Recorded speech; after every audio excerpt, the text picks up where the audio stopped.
Vale, bueno, pues lo primero saludaros a todos, a todas. Muchas gracias por estar aquí una tarde que supongo que todas habremos trabajado esta mañana y estaremos cansadas, pero bueno, hablar de Lorca refresca, yo creo, más que cansar. Así que bueno, vamos a ver si con esta oportunidad que nos ha dado la editorial, ¿no? Vices Vives, de organizar estos cursos de difusión para todos, pues podemos ahondar un poquito más en esta obra que en el selectivo lleváis en Andalucía. En Valencia, yo estoy en Valencia ahora mismo, soy nacida en Sevilla, pero me vine a Valencia muy pequeñita. Lo que pasa es que en verano sí que sigo yendo a Andalucía, con lo cual tengo conexión todavía con la tierra. Pero claro, Lorca siempre me ha encantado y el teatro, la poesía de Lorca por descontado, ¿no? El teatro de Lorca lo conocía, lo había visto, lo había leído, pero no lo había estudiado tan a fondo como para este curso, ¿no? Y eso también para mí ha sido una oportunidad muy, muy bonita. Esto es un curso parcialmente paralelo en mi confección, quiero decir, mi manera de afrontarlo, a otro que hice también para la editorial sobre historia de una escalera de Antonio Buero Vallejo. Entonces vais a ver cómo con mucha frecuencia hago referencia a Buero Vallejo porque creo que tienen que ver en muchas cosas los dos autores y en algunas son muy parecidos. Yo creo que son relativamente parecidos en muchas y en alguna contradictoria casi, ¿no? Creo que nos puede resultar, la comparativa nos puede resultar rica en ambos casos.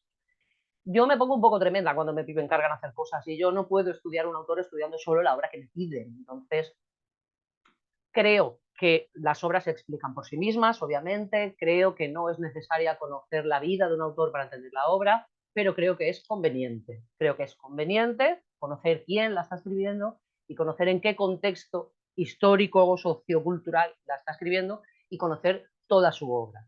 Con lo cual, vamos a hacer un repaso por la obra completa para luego ir afincando. A mí además me parece que esto es una manera pedagógica de hacerlo porque luego es muy fácil. Quiero decir, una vez conoces toda la obra en general, luego aposentar sobre la obra completa todo lo que hemos visto ya, es fácil bajarlo, ¿no? Y siendo que la obra de Lorca, como pasaba en la de Buero, son obras bastante coherentes desde el principio hasta el final, pues creo que esto es especialmente útil. Entonces, vale, voy a compartir pantalla entonces. Teatro de Federico García Lorca, completo, digamos, y especialmente La Casa de Bernarda Alba, cuando proceda. Hoy haremos el panorama general de la obra dramática, que es lo que os decía, que me parece la mejor manera de hacer el repaso general. Estas son las sesiones que tenemos, subrayada la primera, la de hoy, obra dramática de Federico García Lorca. Veremos en la siguiente los antecedentes y los personajes de la obra, que supongo que sabréis que está inspirada en personajes reales. Entonces es interesante ver cómo eligió a los personajes y qué cambió de ellos, a las personas reales y a los personajes. En la tercera de las sesiones veremos la acción, el tiempo y el espacio, y en la cuarta ya el discurso dramático propiamente, que quizá es la que más sencilla, no sencilla, más de la que más nociones podamos tener ya, porque el lenguaje de Lorca, a poco que lo conozcamos en su obra poética, pues no deja de ser el lenguaje de Lorca en su obra dramática. Así que realmente vamos a encontrar en la obra muchísimas de sus estructuras habituales, muchísimas de su manera de expresarse de forma habitual, aunque no habla él, no habla Federico, pero habla a través de sus personajes, ¿no? Entonces ahí sí lo tenemos. Obviamente, como imaginaréis, he utilizado muchísima bibliografía y muchísima de la cual está en Internet. Os he reseñado aquí los manuales más básicos, digamos, que he utilizado para eso.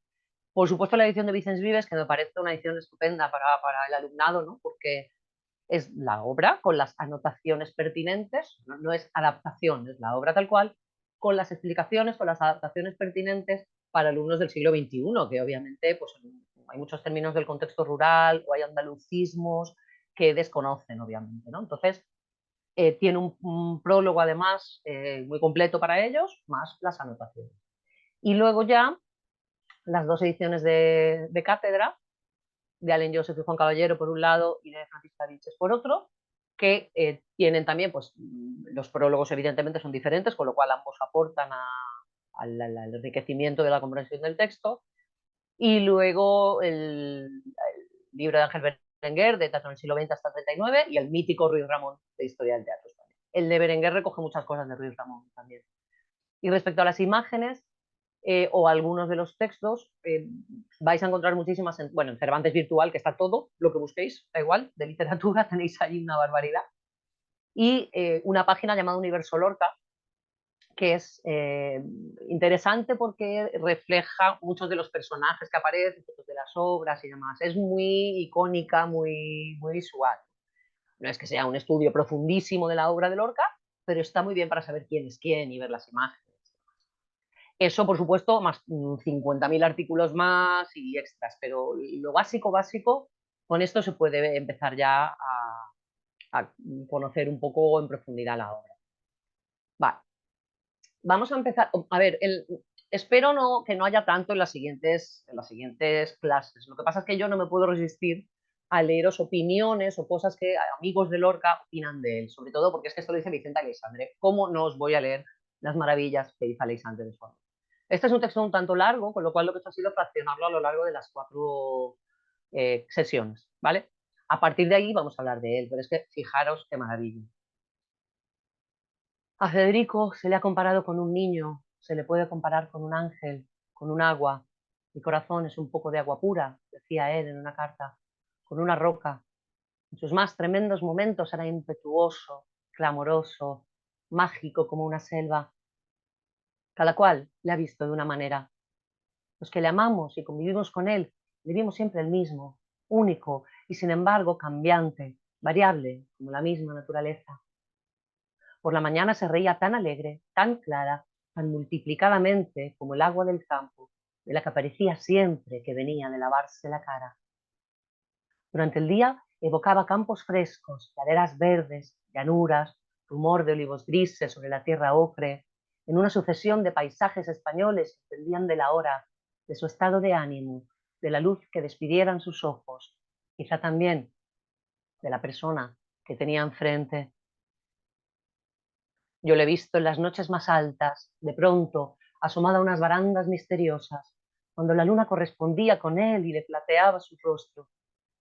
Y he sentido que sus brazos se apoyaban en el aire, pero que sus pies se hundían en el tiempo, en los siglos, en la raíz remotísima de la tierra hispánica, hasta no sé dónde, en busca de esta sabiduría profunda que llameaba en sus ojos, que quemaba en sus labios, que encandecía su ceño de inspirado. No, no era un niño entonces. Qué viejo, qué antiguo, qué fabuloso y mítico. Que no parezca irreverencia, solo algún viejo cantaor de flamenco, solo alguna vieja bailadora, hechos ya estatuas de piedra, podrían serle comparados. Solo una remota montaña andaluza sin edad, entrevista en un fondo nocturno, podría entonces hermanársele. Bueno, esta maravilla de Aleixandre ya da muy bien esa sensación que yo creo que tenemos todos cuando leemos a Lorca, que es de ser tremendamente antiguo y de ser a la vez tremendamente moderno, que a mí es algo que me fascina de él, ¿no? Tú ves que en este hombre, con lo joven que era, con lo, joven lo poco que nos duró, ves que ahí había algo ancestral, ahí había algo telúrico que se escapa al entendimiento y al conocimiento adquirido, digamos, a través de los libros, ¿no?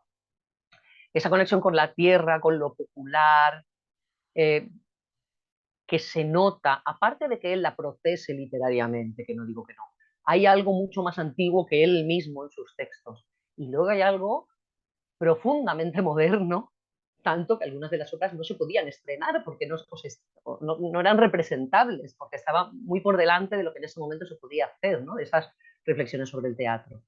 Entonces, esa comparación con la montaña andaluza sin edad no es la única vez que aparece. A menudo se habla de Federico y se le compara con la naturaleza, es eso, con los montes, con eso grande, antiguo, siempre presente que estaba antes que él, ¿no? Fijaros lo que dijo Gerardo Diego. Gerardo Diego escribe una epístola a Rafael Alberti en la que describe en tercetos a los personajes de la generación del 27. Y dice de Federico: y con risa de niño en su universo, ciervo de espuma y rey de montería, el juglar remotísimo y disperso. y con risa de niño en su universo, ciervo de espuma y rey de montería, el juglar, remotísimo y disperso. Me parece que está muy, muy bien sintetizado también, porque aquí aparece lo mismo que había dicho antes de alguna manera Alexandre, ¿no? Risa, vale, ya sabemos que Federico, de puertas hacia, sí, de cuerpo hacia afuera, era risa, todo el mundo dice que en cuanto entraba iluminaba la habitación, que era el rey de la fiesta, que siempre hacía sentirse inteligentes a los demás, que su mérito no era que él fuera el centro de la fiesta, sino que conseguía que todo el mundo a su alrededor se sintiera importante y se sintiera inteligente y fuera divertido. Sacaba lo mejor de los demás, sacando lo mejor de sí mismo. Entonces, ese, ese ser expansivo, ¿no? Solo hay una vez un autor que leí, que era Casino Sansens, el que reconocía, en la única vez que lo he leído, que Federico le caía mal. Es el único que lo dice. Y dice, cuenta concretamente, con un poquito de crueldad, y muchas gracias, que él estaba un poquito harto de Federico, que Federico era muy estrellita y que cada vez que llegaba a un sitio se ponía a tocar el piano y a cantar y que le estaba jalando. Y que una de las veces que Federico, él estaba con sus amigos y que una de las veces que llegó Federico, casi no se retiró de la siesta, casi no se retiró de la fiesta, y Federico se enfadó porque se iba. Y entonces le dijo Federico, ¿seguro que usted ha quedado con una de esas matajaris que meriendan bocadillos de jamón con toda la mala leche? Y él le contestó con más crueldad todavía. Claro, Federico, es que como usted solo conoce marineros que meriendan nardos, que está muy bien respondido. Es un buen zasca. Y darle un zasca a Federico también tiene su morbo, no nos engañemos. La parte de las risas a que vemos, la parte de niño, de poeta, ya sabemos que los niños tienen que tener, o sea, los poetas tienen mirada de niños por definición, y la parte del universo. Lorca es un universo, es verdad que tiene mucho que ver con su época, evidentemente, y con sus autores, pero es una obra de una personalidad arrolladora, es un mundo en sí mismo, ¿no? Es una obra inconfundible, que no habría manera de que se pasara por la de otro poeta, ¿no? Entonces es verdad que tiene una entidad que va más allá de un ser, un eslabón más de esa cadena, que lo es, obviamente lo es, pero no solo lo es, sino que además conforma en sí un ecosistema literario. Ciervo de espuma, maravilla de expresión. Bueno, el ciervo otra vez, el animal que aparece continuamente en la literatura medieval, el enamorado, la seducción, el perseguido, el herido de amor huido que aparece después, ese animal grácil, susceptible de ser herido, hermoso, otra vez en la naturaleza. Ciervo de espuma, ya sabemos que el símbolo del agua es poderosísimo en Lorca, especialmente el mar, que ya sabemos todos que es el morir, porque nos lo había dicho Manrique, y que el Lorca es esa pasión desatada, ¿no? Que también lleva a la muerte, porque en Lorca la pasión acaba llevando siempre a la muerte, ya veremos luego por qué. Rey, que Lorca es el rey, no voy a dedicarme un segundo más, esto es una obviedad. Otra vez la referencia al monte, a la caza con el ciervo, y este glorioso final, el juglar remotísimo y disperso.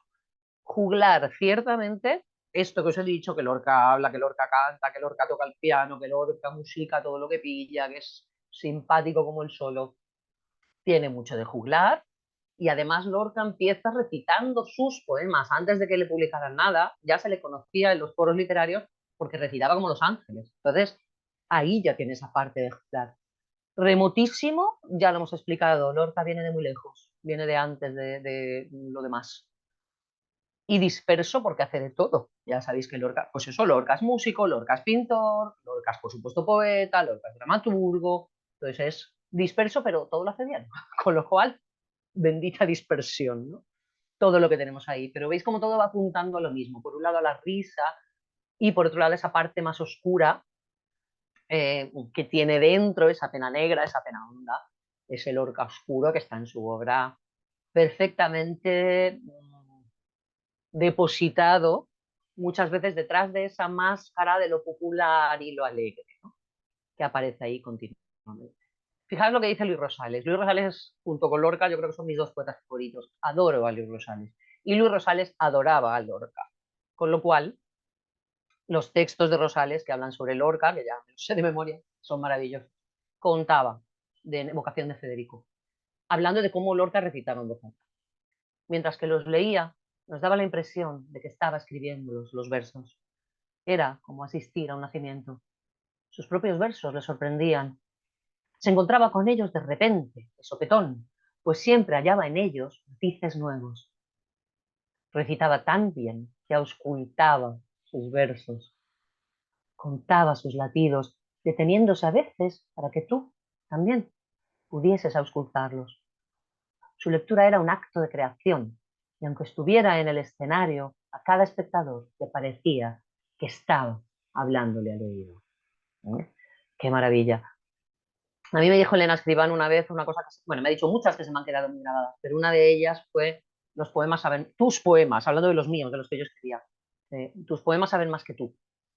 Es radicalmente cierto, los poemas siempre saben más que los poetas, ¿no?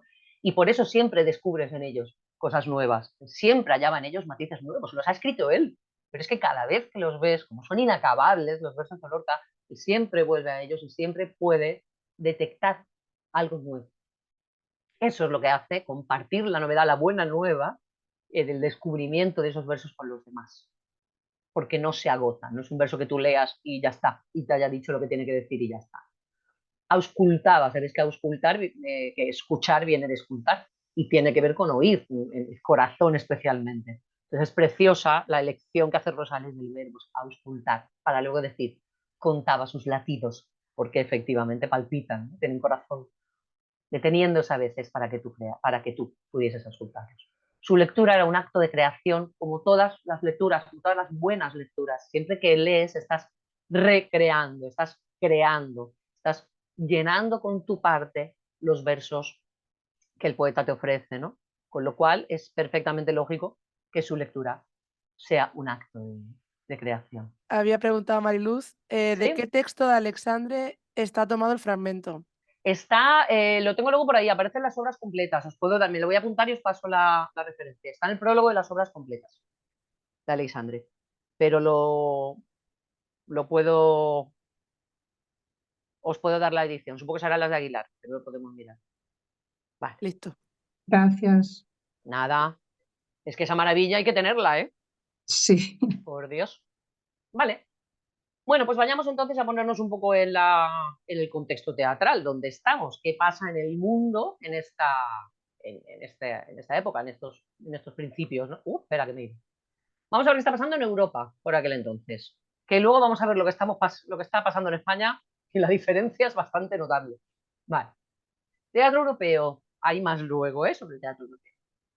Grandes corrientes que tienen que ver con esto. Una corriente naturalista, por un lado, con Ibsen y Chekhov, aunque tienen también, Ibsen también especialmente, tienen toques simbolistas, ¿vale? Que es otra de las corrientes que está. Pues como la obra El pájaro azul, ¿no? El, curiosamente, hay un cuento de Chekhov que se llama Las tres hermanas, que habla de tres hermanas que están pasando un duelo porque han perdido a su padre y están las tres en una casa. Estas sí que entran y salen, ¿eh? No como las hijas de Bernarda, pero son tres hermanas que están intentando qué hacer con su vida, si casarse, si no casarse, o qué hacer con su trabajo que no le gusta, que le deja de gustar. Entonces me resulta curioso porque esto de mujeres en duelos decidiendo qué hacer con su vida me recuerda algo. Aquí aparece en esta obra un cinturón verde, verde, como el traje de Adela. Veremos que luego el verde en Lorca tiene una carga semántica muy potente. Aquí no es la misma carga. En este cuento de Ibsen, de hecho, aparece para mal, digamos, el verde. Hay una muchacha que quiere entrar en la alta sociedad y entonces se viste con sus mejores galas y se va a la fiesta. Pero comete el error imperdonable de ponerse un cinturón verde, que es el colmo de la vulgaridad. Y entonces se lo afean y ella se da cuenta de que en realidad no va a poder entrar nunca. O sea, que ahí y además es un cinturón que me parece muy bonito, ¿no? Porque es lo que constriñe, podía haber sido un pañuelo, o el vestido, no, es un cinturón que constriñe. Pero me hace gracia estas conexiones, ¿no? Con Bernarda Alba, el color verde y las tres. Y luego ya aparece un teatro, no solo, hay más corrientes que estas, pero bueno, así las principales, un teatro épico, que hay una conciencia social, que irá entrando luego, ¿no? Todo esto irá entrando en esta época.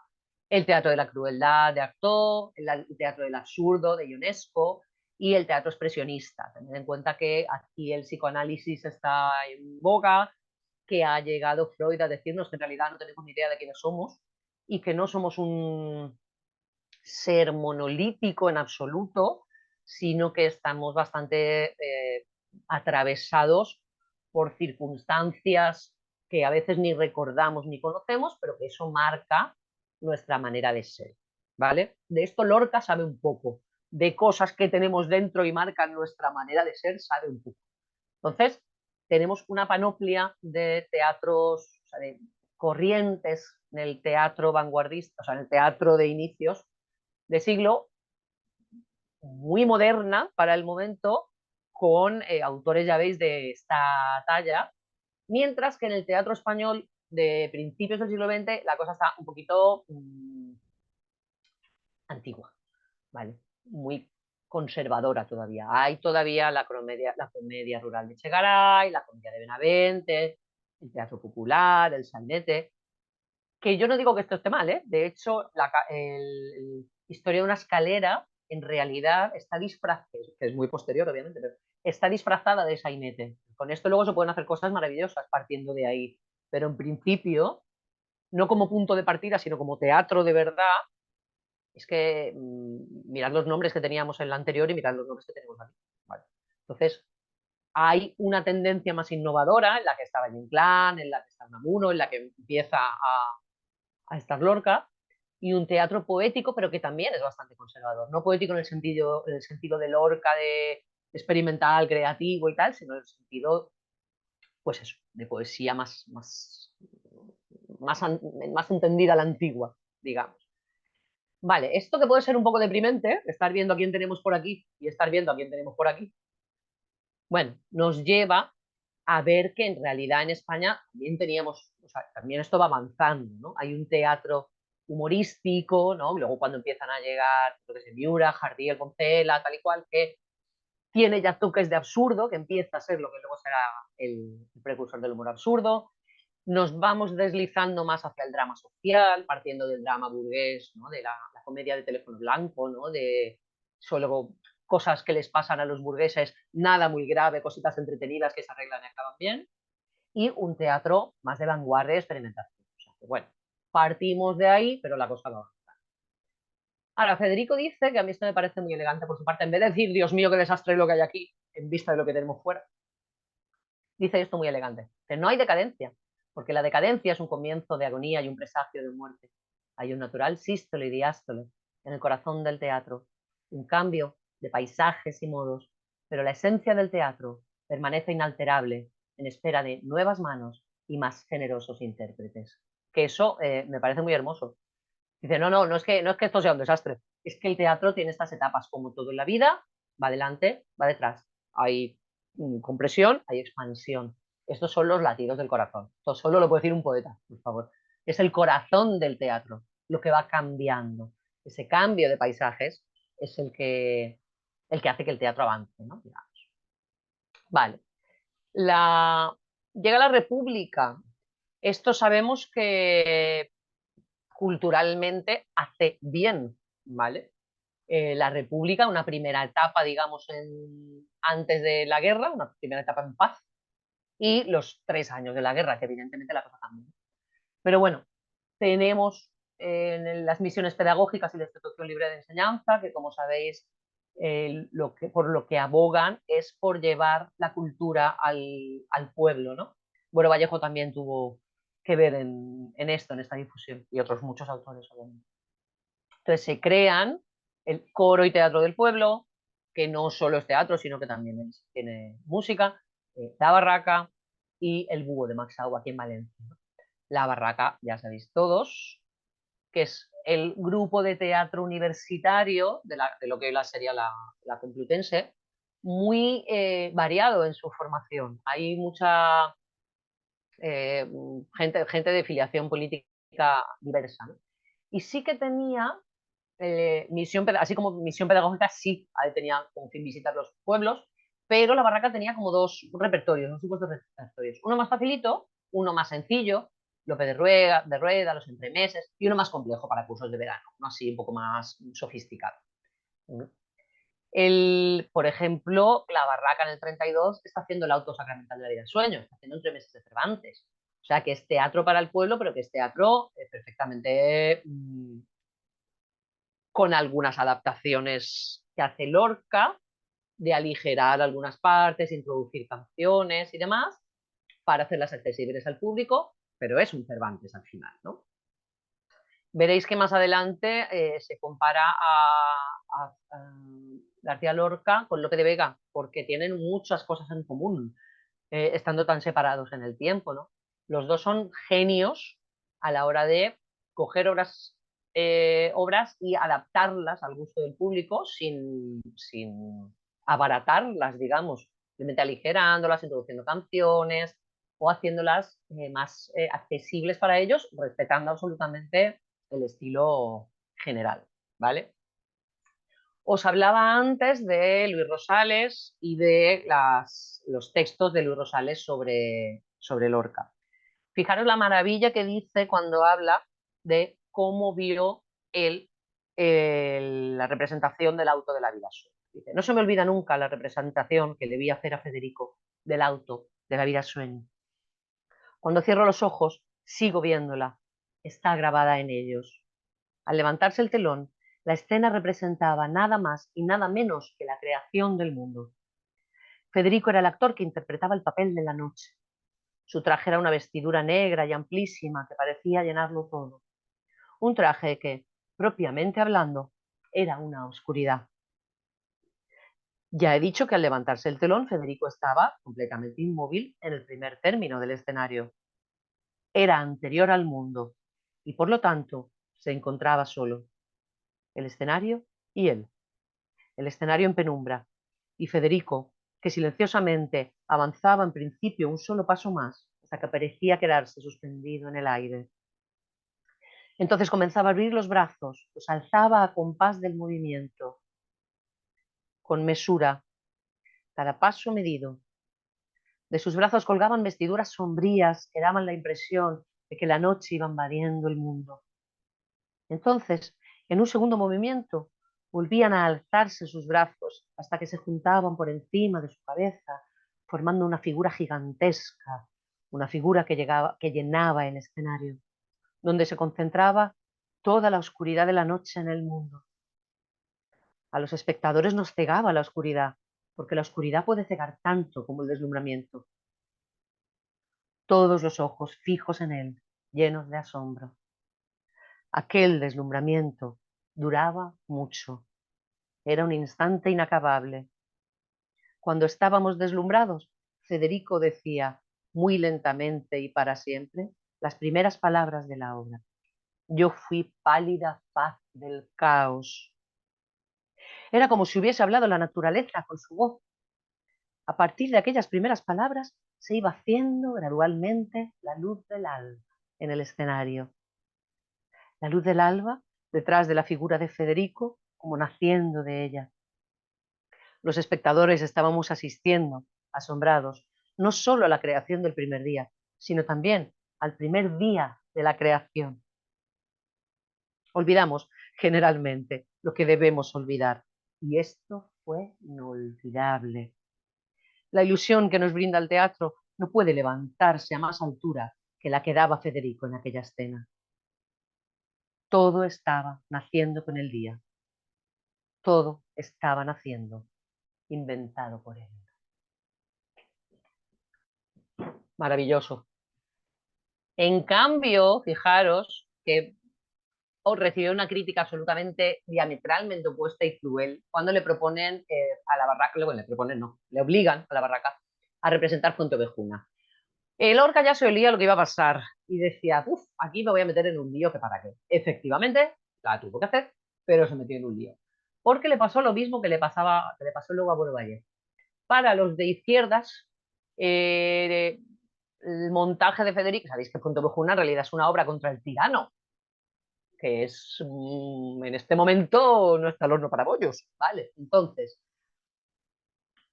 ¿qué dice la derecha? Que fíjate lo que ha elegido, que feo, que tal. ¿Qué dice la izquierda? Que ha sido muy blando en el montaje, ¿vale? ¿Qué le pasaba a Bueno Vallejo? Que a los de la derecha les parecía muy rojo y a los rojos le parecía muy poco rojo. Entonces él se quejaba de que siempre al final estaba entre dos aguas, que nadie le ajuntaba, como dirían los niños, que no pertenecía a ningún grupo, no le reconocían en ningún grupo, ¿no? Pues aquí le pasó un poco lo mismo. El Heraldo de Madrid dice, la actuación de Lorca, dice que parece una burguesa sevillana con la mantilla trastocada, volviendo de la madrugada un poco perjudicada. Mala idea hay que tener para esto, ¿vale? Fijaros la diferencia entre lo que dice Rosales y lo que dicen aquí de Federico García Loca, que ya es tener mala boca también. Pero ahí está, con la barraca para arriba y para abajo. Va. Fijaros, en los textos en los que las entrevistas que habla Federico García Lorca del teatro, evidentemente habla mucho del teatro. Y hay una de las citas que siempre aparece en todos sitios, porque es una genialidad, que dice, el teatro es la poesía que se levanta del libro y se necesita que los personajes que aparezcan en la escena lleven un traje de poesía y al mismo tiempo que se les vean los huesos, la sangre. Qué preciosidad de cita y qué preciosidad de enfoque del teatro en general, ¿no? ¿Qué hace ahí? El teatro es poesía levantada, es la poesía que sale del libro. La poesía es poesía, pero cuando la encarnan literalmente, cuando le ponen carne los actores, eso cobra vida, sale de ahí. Pero fíjate que él reconoce que se les tiene que ver los huesos, la sangre, la parte fieramente humana, pero tienen que llevar un traje de poesía. No concibe una cosa sin otra. No vale poesía per se si no hay sangre, si no hay huesos, si no hay carne detrás de eso. Y no vale todo eso si no está revestido de poesía, porque obviamente Federico no entiende la vida de otra manera que no se entiende. Han de ser tan humanos, tan horrorosamente trágicos y ligados a la vida, al día, con una fuerza tal que muestren sus traiciones, que se aprecien sus olores y que salga a los labios toda la valentía de sus palabras, llena de amor o de ascos. Lo que no puede continuar es lo que estaba pasando, es la supervivencia de los personajes dramáticos que hoy suben a los escenarios llevados de la mano de sus autores. Son personajes huecos, vacíos totalmente, a los que solo es posible ver a través del chaleco, un reloj parado, un hueso falso o una caca de gato de esas que hay en los desvanes, ¿vale? No tienen nada, detrás del chaleco no hay nada de verdad, un hueso falso.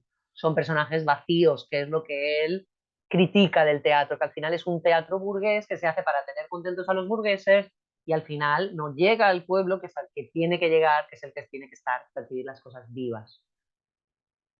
Eso dice, ¿no? Dice, se escribe teatro para el piso principal, para los ricos, y los demás no. Eso es triste. Es decir, claro, los actores lo encargan, son luego los autores que quieren encargar una obra para ellos quedar bien. Pero eso no es, el teatro no es para quedar bien, no es para que te hagan una comedia a tu medida y quedar todo estupendamente. El teatro dista muchísimo de eso. No puede estar lleno de cosas vacías. El poeta dramático no debe olvidar, si quiere salvarse del olvido, los campos de rosas mojados por el amanecer. Muy bien, esto es muy poético. Pero ahí sufren los labradores y hay un palomo herido por un cazador que agoniza entre los juncos sin que nadie escuche su gemido. Hay un herido de amor huido que está gimiendo de dolor y nadie lo escucha porque todos estamos distraídos en las tonterías que nos ofrece el teatro burgués.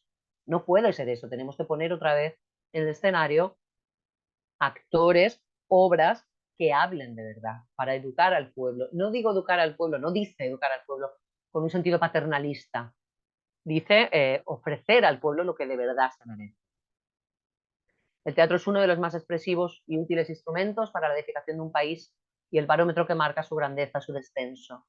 Un teatro sensible y bien orientado en todas sus ramas, desde la tragedia al vodevil, puede cambiar en pocos años la sensibilidad del pueblo. Teatro destrozado, donde las pezuñas, mira qué bonito, donde las pezuñas sustituyen a las alas, puede achabacanar y adormecer una nación entera. ¿Vale? Es responsabilidad de los autores de teatro, de los poetas. Fíjate que habla de poetas dramáticos, no habla de dramaturgos en general, ni de poetas, habla de poetas dramáticos, que es lo que sé, ¿no? Tenemos una responsabilidad social de hacer algo con esto. No podemos dejar al pueblo al pueblo además, al pueblo rico, viendo estas tonterías. Tenemos que rescatar lo antiguo de verdad, tenemos que innovar con esto y llevarles lo necesario. Un pueblo que no ayuda y no fomenta su teatro, si no está muerto, está moribundo. De eso se trata. Tenemos que ver cómo conseguimos esto. Como el teatro que nos recoge el latido social, ¿vale? Aquí ya se introduce este teatro social que habíamos dicho. El latido histórico, el drama de sus gentes y el color genuino de su paisaje y su espíritu, con risa, con lágrimas, no tiene derecho a llamarse teatro, sino sala de juego o sitio para hacer esa horrible cosa que se llama matar el tiempo. ¡Qué horror, matar el tiempo! Disfrútalo, vívelo, pero no lo mates. Puedes ir al teatro a matar el tiempo, a echar la tarde. No, el teatro se va a aprender a vivir, a que te remuevan, a ver la poesía puesta en pie, ¿no? Que no quiero herir a nadie, el pobre lo dice así, pero lo dice. Vale, entonces, centrándonos ya más en su teatro concretamente, con todo esto que... ¡Ay! Que se me va. Con todo... Espérate, que se va al revés. Con todo esto que está diciendo. ¿Qué dice Ruiz Ramón y yo soy Caballero del Teatro de Lorca? ¿Qué tres características principales aporta? Una, que siempre es poético. Da igual que esto no esté en verso, eso es lo de menos, relativamente. Tiene obras en verso, tiene obras con más, o sea, solo en verso, tiene otras con más versos que otras, tiene algunas entremezcladas. Pero es que da igual, la poesía de Lorca no está en el verso, la poesía de Lorca está en la manera de mirar el mundo. Eso lo cristaliza en verso cuando lo hace y en prosa cuando lo hace. Y en la música cuando lo hace y en los dibujos cuando lo hace y en todo lo que toca.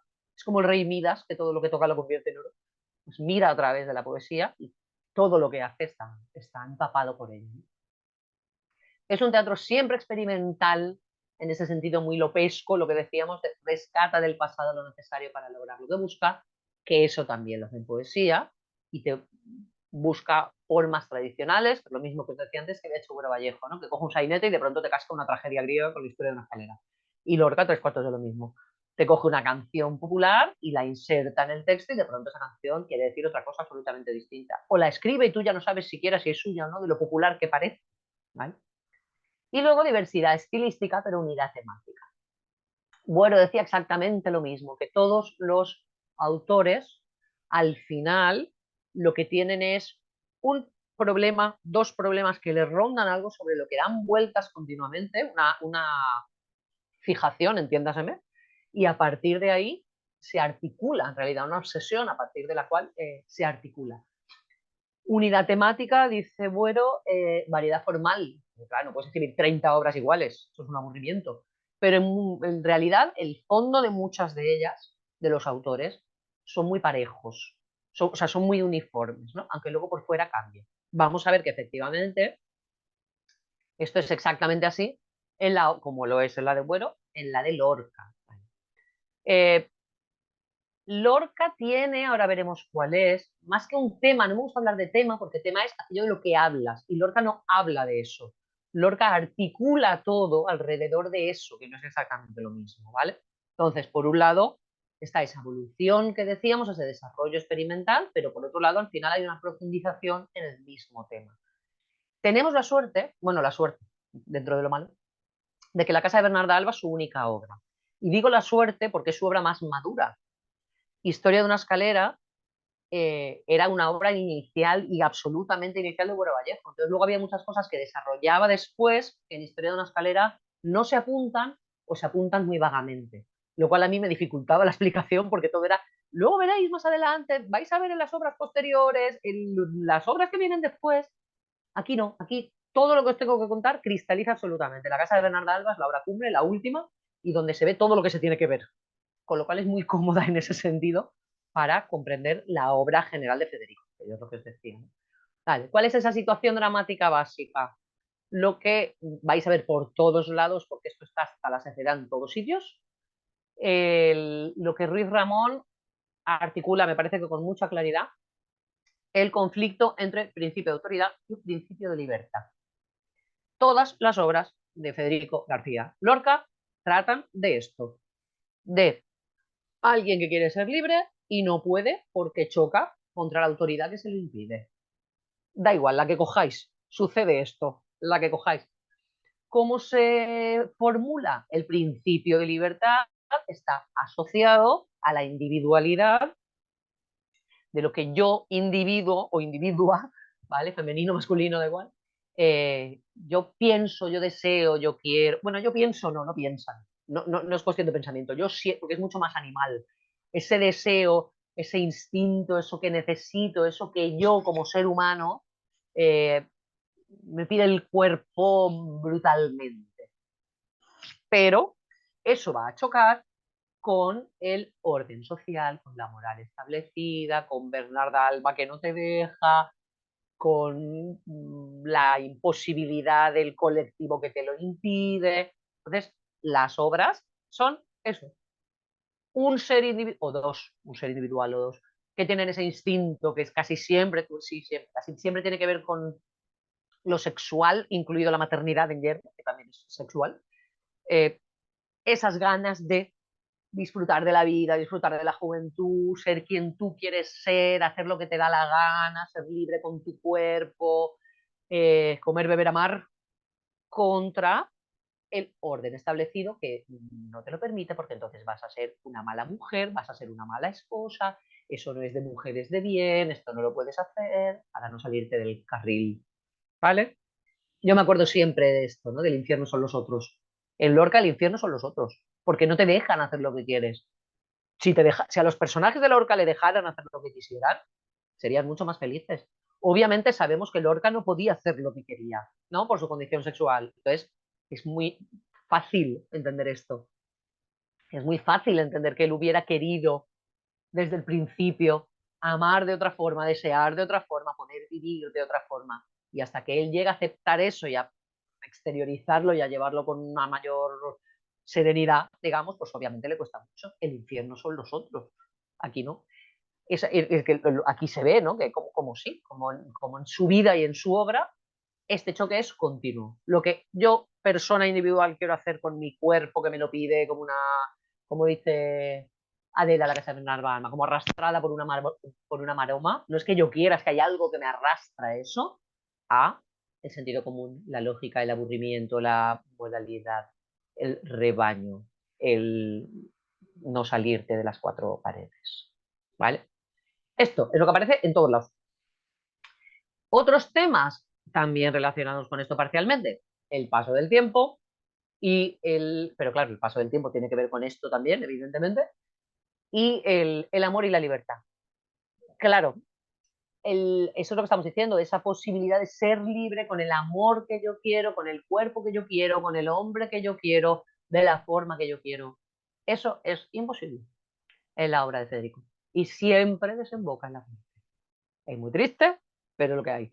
El individuo lucha, pero esto nunca lleva a nada positivo, no sale nunca bien.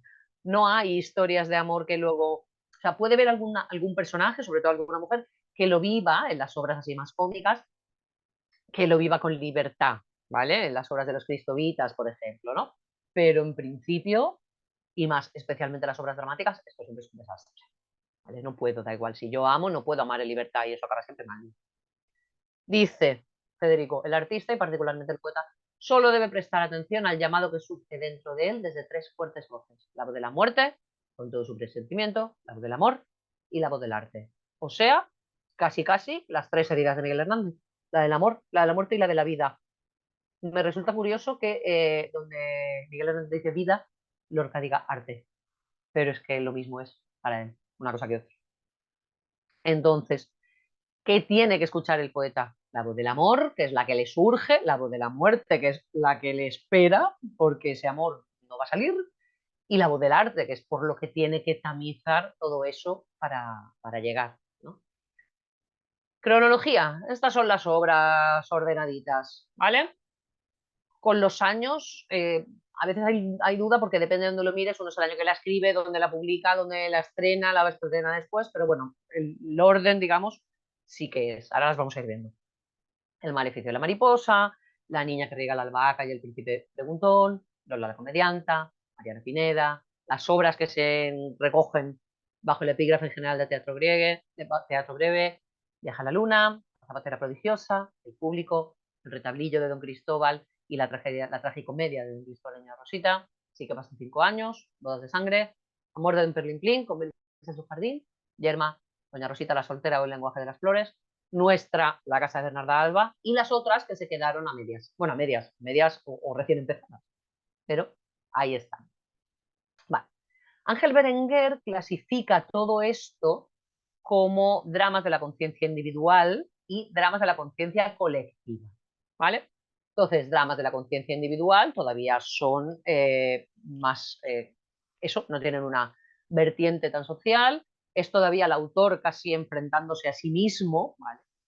Y fijaros que hemos empezado esto diciendo que hay una corriente así más realista que aquí que Lorca desoye, porque lo que estamos diciendo es que lo que él quiere es salir de ese mundo de alguna forma, este mundo que le aprisiona, entonces se refugia en aspectos más mágicos, en la posibilidad de soñar.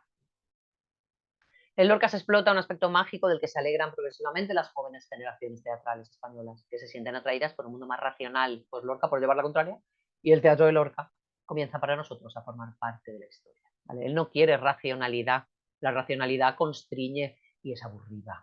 Él quiere alma, quiere sangre, quiere instinto, quiere libido, quiere imaginación, quiere escapar. Entonces, el realismo interesa más bien poco.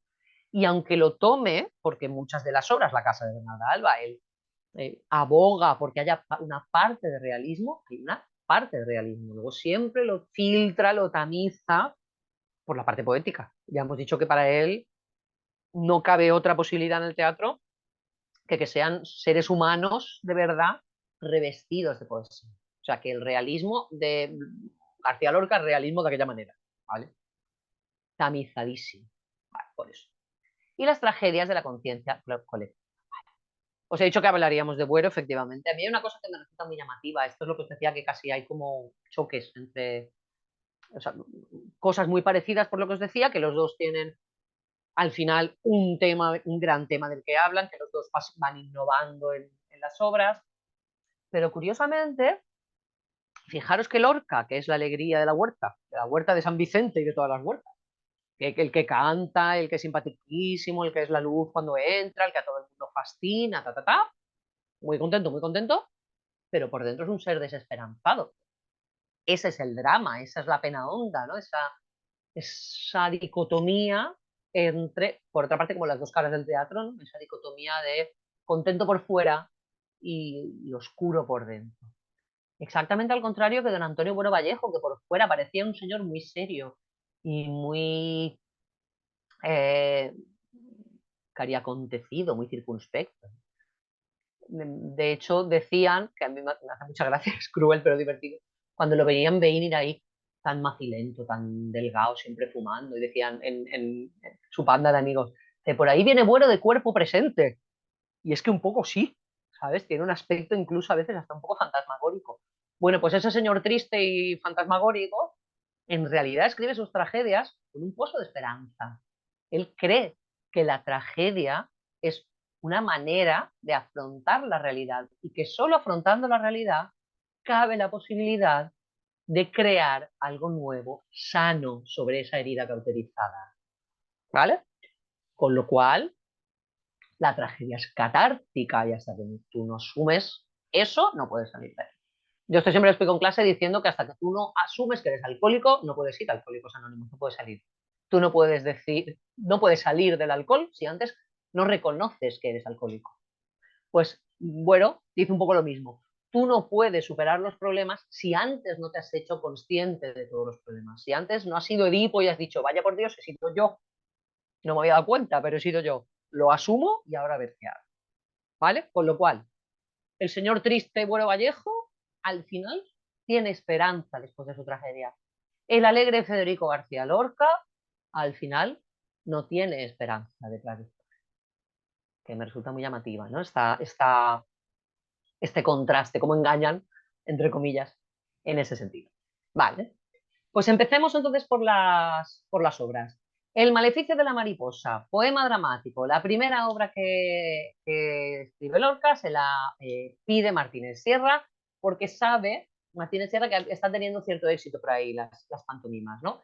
esto tiene que ver con la pantomima, con el inicio del cine, con el teatro simbolista, entonces ya se ve que la cosa empieza a tener éxito.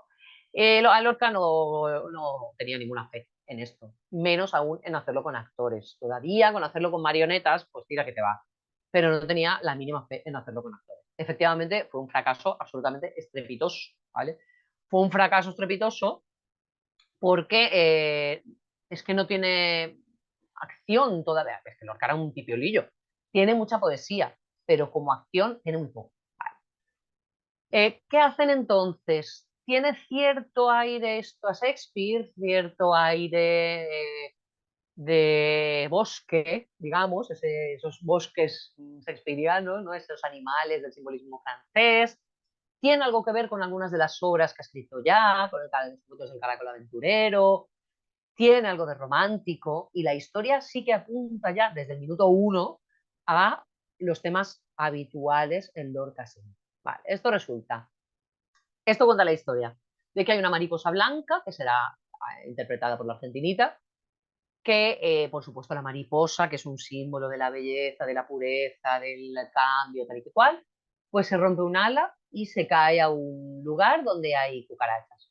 Cucarachas, lo más rastrero, lo más vil, lo más horroroso. Y un cucaracho, concretamente, se enamora de la mariposa. ¿Dónde vas tú, cucaracho de 3 a cuarto, enamorándote de una mariposa blanca? Que por supuesto, en cuanto la mariposa se recupera, se larga y deja a Julianito el nene, al cucaracho, pues todo hecho polvo, el pobrecito mío. Vale. El cucaracho además era una actriz, era Catalina Bárcena, que podía haber sido un actor, pero no, ya lo hace una actriz. Ahí ya hay una actriz haciendo de actor que se enamora. Entonces, aquí ya empieza a haber ambigüedades sexuales varias. Pero, sobre todo, ya sale todo lo que sale después. El amor frustrado, ya hay metateatro ahí, cosa que es muy frecuente en la obra de Lorca, aparece muchas veces el teatro, y aparece muy a menudo o sea, la galería que aparecerá luego, la madre, la soltera, los enamorados, los vecinos, toda la panoplia de personajes habituales en todas las obras populares y en la de Lorca en particular, ¿vale? Nada, Maleficio de la mariposa. La segunda, esta me parece una delicia. La niña que riega la albahaca y el príncipe preguntor. Vale.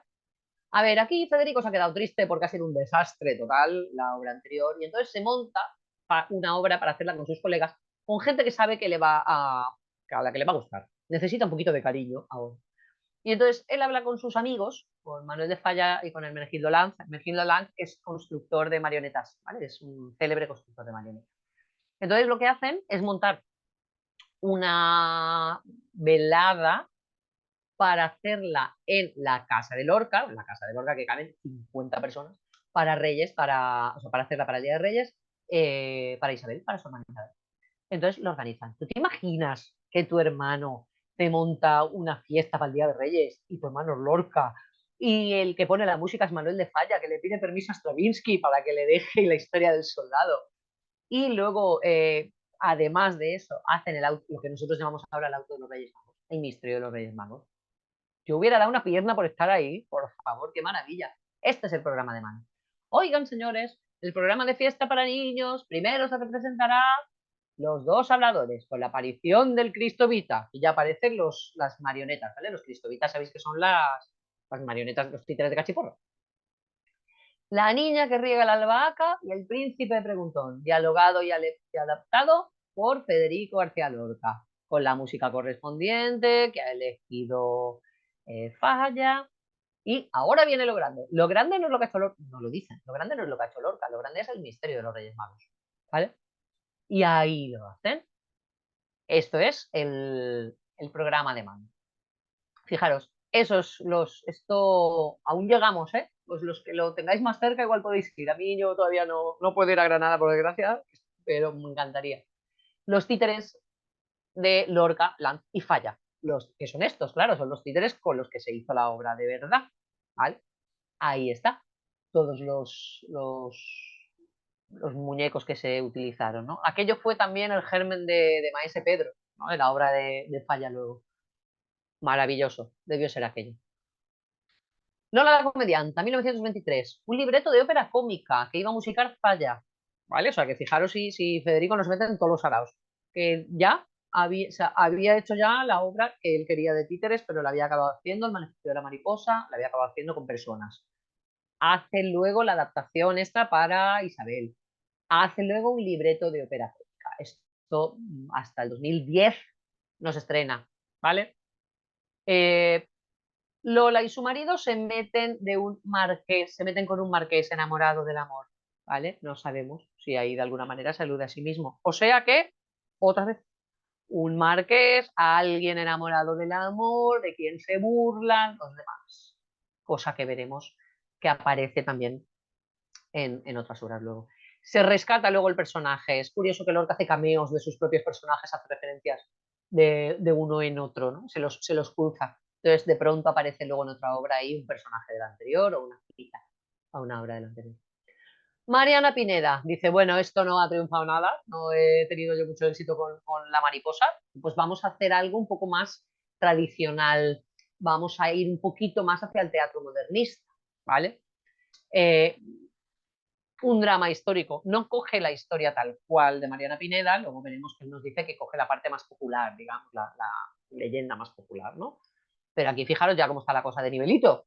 Los decorados de su amigo Dalí, amigo amado Dalí, y la Sirgu, Margarita Sirgu, que será su actriz fetiche y que llevará sus obras por Argentina, por toda Latinoamérica y que serán amiguísimos.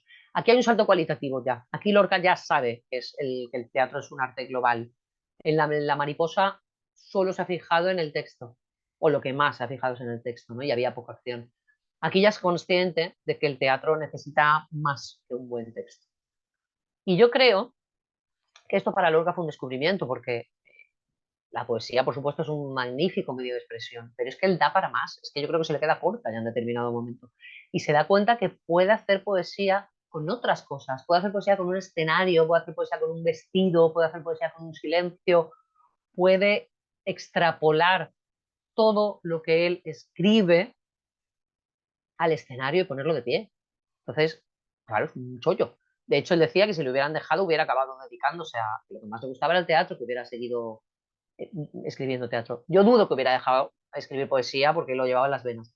Pero quiero pensar que si hubiera vivido, no, quiero pensar, no, pienso que si hubiera vivido 20 años más, probablemente hubiera escrito más, mucho más teatro que poesía. Aquí la hizo María Dolores Pradera, curiosamente, que claro, yo ya la conocí como cantante, no recordaba o no sabía que había sido actriz, pero sí, lo fue también. Y mira, esto es manuscrito con esa letra horrorosa que tenía el pobre, este desastre de... Bueno, letra, más que letra, lo desorganizado. No enfoqué el drama épicamente. Yo sentí la Mariana lírica, sencilla y popular. No he recogido, por tanto, la versión histórica exacta, sino la legendaria, deliciosamente deformada por los narradores de Placeta. Escribe en la autocrítica, en lo que él mismo escribe sobre su propia obra. No, yo no he querido hacer aquí un texto eh, histórico, digamos. Yo he recogido lo de los narradores de Placeta, que me parece una preciosidad. Lo que se va diciendo por ahí, ¿no? De alguna manera. Teatro breve, aquí está el cine ya entrando. Acordaros de aquel maravilloso verso de Alberti, yo nací, respetadme con el cine, decía Alberti, ¿no? Entonces, fijaros como aquí ya se va viendo la influencia. El paseo de Buster Keaton, diálogo tiernísimo. Esto es todo muy surrealista. Eh, la edición esta de la editorial Mediavaca, que es maravillosa, ilustrada. La doncella, el marinero y el estudiante, Quimera, aún hay un par de diálogos más que tienen que ver con esto, pero estas son obritas muy breves, estos son nada, poquita cosa, que las tenéis en la web del Cervantes, ¿vale? Si queréis leerlas, se lee nada, porque te digo que son muy poquitas páginas, y bueno, tienen relativa importancia. El viaje a la luna lo escriben el 29, dicen también vais a ver por ahí que es un poco contestación a un perro andaluz, ¿vale? De Buñuel, un perro andaluz, que se decía que era Lorca, claro, el perro andaluz. Entonces, no está claro si... o sea, que Lorca había oído hablar de ella, sí, ¿vale? Eso sí se sabe. Pero que Lorca lo escribiera como respuesta, ahí ya no está tan claro. Lo que sí es tan claro es que él se encuentra el 29 en Nueva York con Emilio Armero, ¿vale? Un director mexicano que acaba de escribir un corto vanguardista sobre calculadoras, cosa que flipa a Lorca. Estamos en Nueva York ya, esto es el 29, esto ya es poeta en Nueva York. estamos ya por aquí. Entonces, Lorca está descubriendo, digamos, toda esa maravilla de Nueva York, de la novedad, todo ese espanto también de Nueva York, que sabemos que lo horroriza también. Entonces, a modo de respuesta a lo que he hablado con Emilio Armeno, pues le da este guión, ¿vale? Es una cosa muy rara. También lo podéis ver, está entero en todos sitios. Son como imágenes, son imágenes oníricas. Esto no es una película en realidad, o sea, es pura poesía visual, son imágenes que se superponen, rarísimas todas, que tienen coherencia al final, hay un pálpito sexual ahí tremendo, ¿no? Tú vas viendo como al final hay una libido ahí oculta que va a estallar, y sí que tiene algo, sobre todo el final, evidentemente, sobre todo la escena que leeremos ahora del perro andaluz. Pero esto empieza así, para que veáis qué cosa dice. Cama blanca sobre una pared gris. Sobre los paños surge un baile de números 13 y 22. Desde 2 empiezan a surgir hasta que cubren la cama como hormigas diminutas. 2. Una mano invisible arranca los paños. 3. Pies grandes corren rápidamente con exagerados calcetines de rombos blancos y negros. 4. Cabeza asustada que mira fija un punto y se disuelve sobre una cabeza de alambre con un fondo de agua. 5. Letras que digan socorro, socorro, socorro con doble exposición sobre un sexo de mujer con movimiento de arriba abajo. Hay varias, sí, 72, la 14. Al final, un gran plano de un ojo sobre una doble exposición de peces que se disuelven sobre lo siguiente. ¿Qué? Esto es muy rarito todo. Esto no es un guión de cine, esto es, pues eso, una serie de imágenes oníricas que ocultan algo muy turbio, que hay ahí un magma que para qué, que las cosas pueden tener su sentido, ¿vale? Los rombos blancos y negros pueden ser Pierrot, él tiene una relación ahí particular también con aquello del payaso, de lo que muestra, del payaso triste, etc. Pero esto, pues eso. Ay, mira, me falta una ahí, luego la pongo, vanguardistas. Entonces, esto es lo que escribe en El viaje a la luna. Bastante coherente con un poeta de Nueva York, por otra parte. Absolutamente nada que ver tiene tiene que ver la zapatera prodigiosa. ¿Vale? Farsa violenta en 2 actos, ya te está diciendo que es violenta. Lorca tiene farsa para personas, para que las representen personas, y tiene farsa para Guiñol, que no las trata igual una cosa que otra, ¿vale? No es lo mismo. La zapatera prodigiosa y Amor de Don Pelín Plín con Melissa Jardín son las farsas para las personas, y las tragicomedias y de la tragicomedia de Don Cristóbal y el Retablillo son las farsas para Guiñol, que evidentemente se permite pues mucha más violencia, mucha más procacidad, mucha más vulgaridad divertida en la farsa para. ¿Qué trata la zapatera prodigiosa? Trata el celebérrimo y popularísimo tema en la literatura de la boda del viejo y la niña. Cosa que va a pasar, que va a salir varias veces también a lo largo de la obra de Lorca, ese desequilibrio entre unos y otros, ¿no? Para otra vez ver ese amor no satisfecho que hay. La boda del viejo y la niña se ha tratado en la Comedia del Arte, en los entremeses de Cervantes, por supuesto, después en Moratín, en el teatro cómico, todo eso aparece por todos sitios. Pero, como siempre en la obra de Lorca, esto tiene bastante más chicha que la que en un principio parece. Vale. Entonces, aquí lo que sucede es que hay una zapatera, aquí la veremos. Hay una zapatera que es casada, bueno, es casada, no, se casa con un señor mucho mayor que ella. Y entonces, claro, no está contenta. Evidentemente, ella trata de huir, tiene un niño que es su amigo y que eso le hace ese contacto con la infancia, con la inocencia, pues le hace recuperar un poco ese espacio de personalidad. Lo que os decía de El infierno son los otros, ¿no? La presencia de su marido ya le recuerda que no, pues eso, que hay un marido ahí adulto al que ella no ama, ¿no? Entonces solo su presencia le molesta porque le impide ser quien ella es. Vale. Curiosamente empieza y acaba mandando callar, que es, acaba muy parecido a como acaba, como acaba la casa de Hernando. Empieza diciendo, cállate, la primera intervención, larga de lengua, defendiéndose porque hay una vecina que se está metiendo con ella por casarse con un viejo. ¿Vale? Ah, tú no vas a tener hijos, otro de los temas del orco. Sabemos que él no iba a tener hijos, obviamente, porque no concebía la posibilidad de estar con mujer, con lo cual eso sabemos que es otro de sus traumas y que además entiende muy bien que es un trauma para las mujeres, o puede ser un trauma para las mujeres, y más en esa época no tenerlos, ¿no? De ahí yerma. Vale.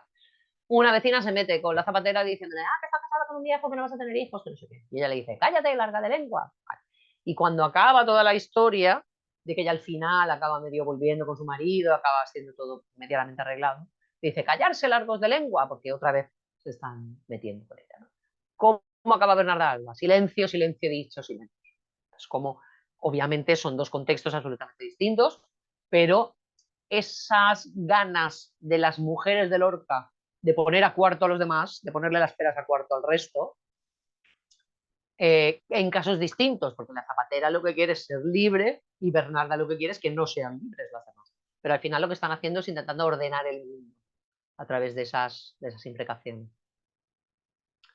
Fijaros que lo que dice el autor, otra vez metateatro, dentro de la Zapatera prodigiosa está el autor en sí mismo.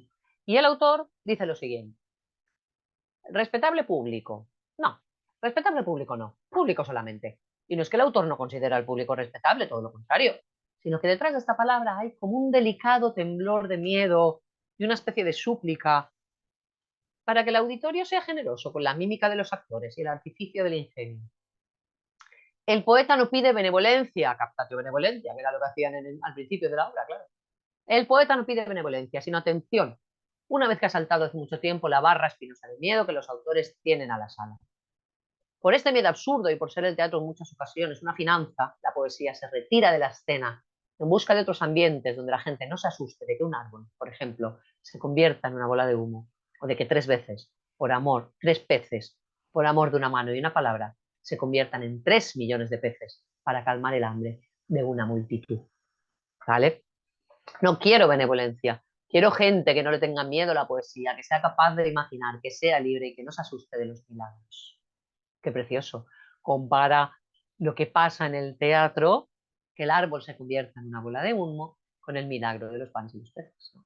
Cómo puede alimentar a más gente, cómo la imaginación, el milagro, consigue alimentar a los demás, ¿no?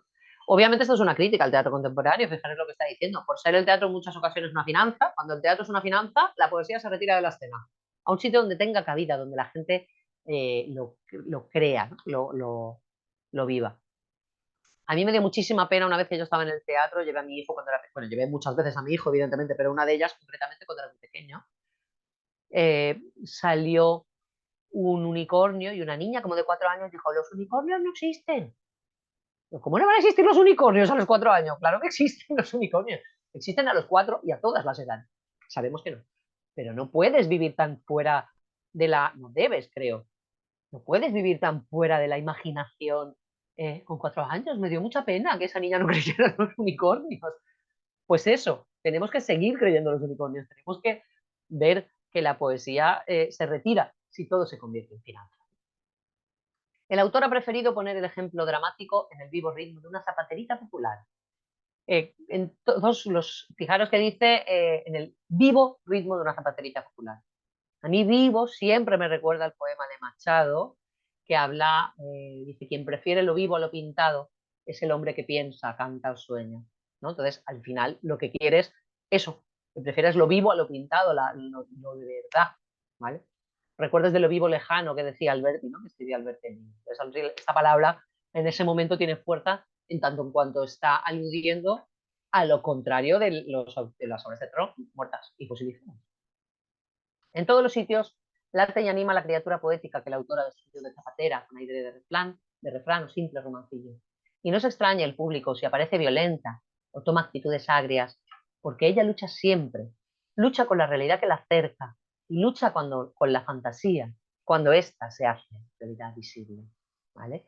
Es agria, porque la tía tiene genio y va pegando a quien hace falta y es, vale, pero Federico solo disculpa, dice, no pasa nada, no se lo tengáis en cuenta, ella está luchando con la realidad que la acerca, aunque el infierno son los otros, y lucha con la fantasía cuando ésta se hace realidad. Siempre está luchando. Por eso es violenta. Esto es lo que os decía, la zapatera de 18 años, la casan con, bueno, se casan con un hombre de 53, ¿vale?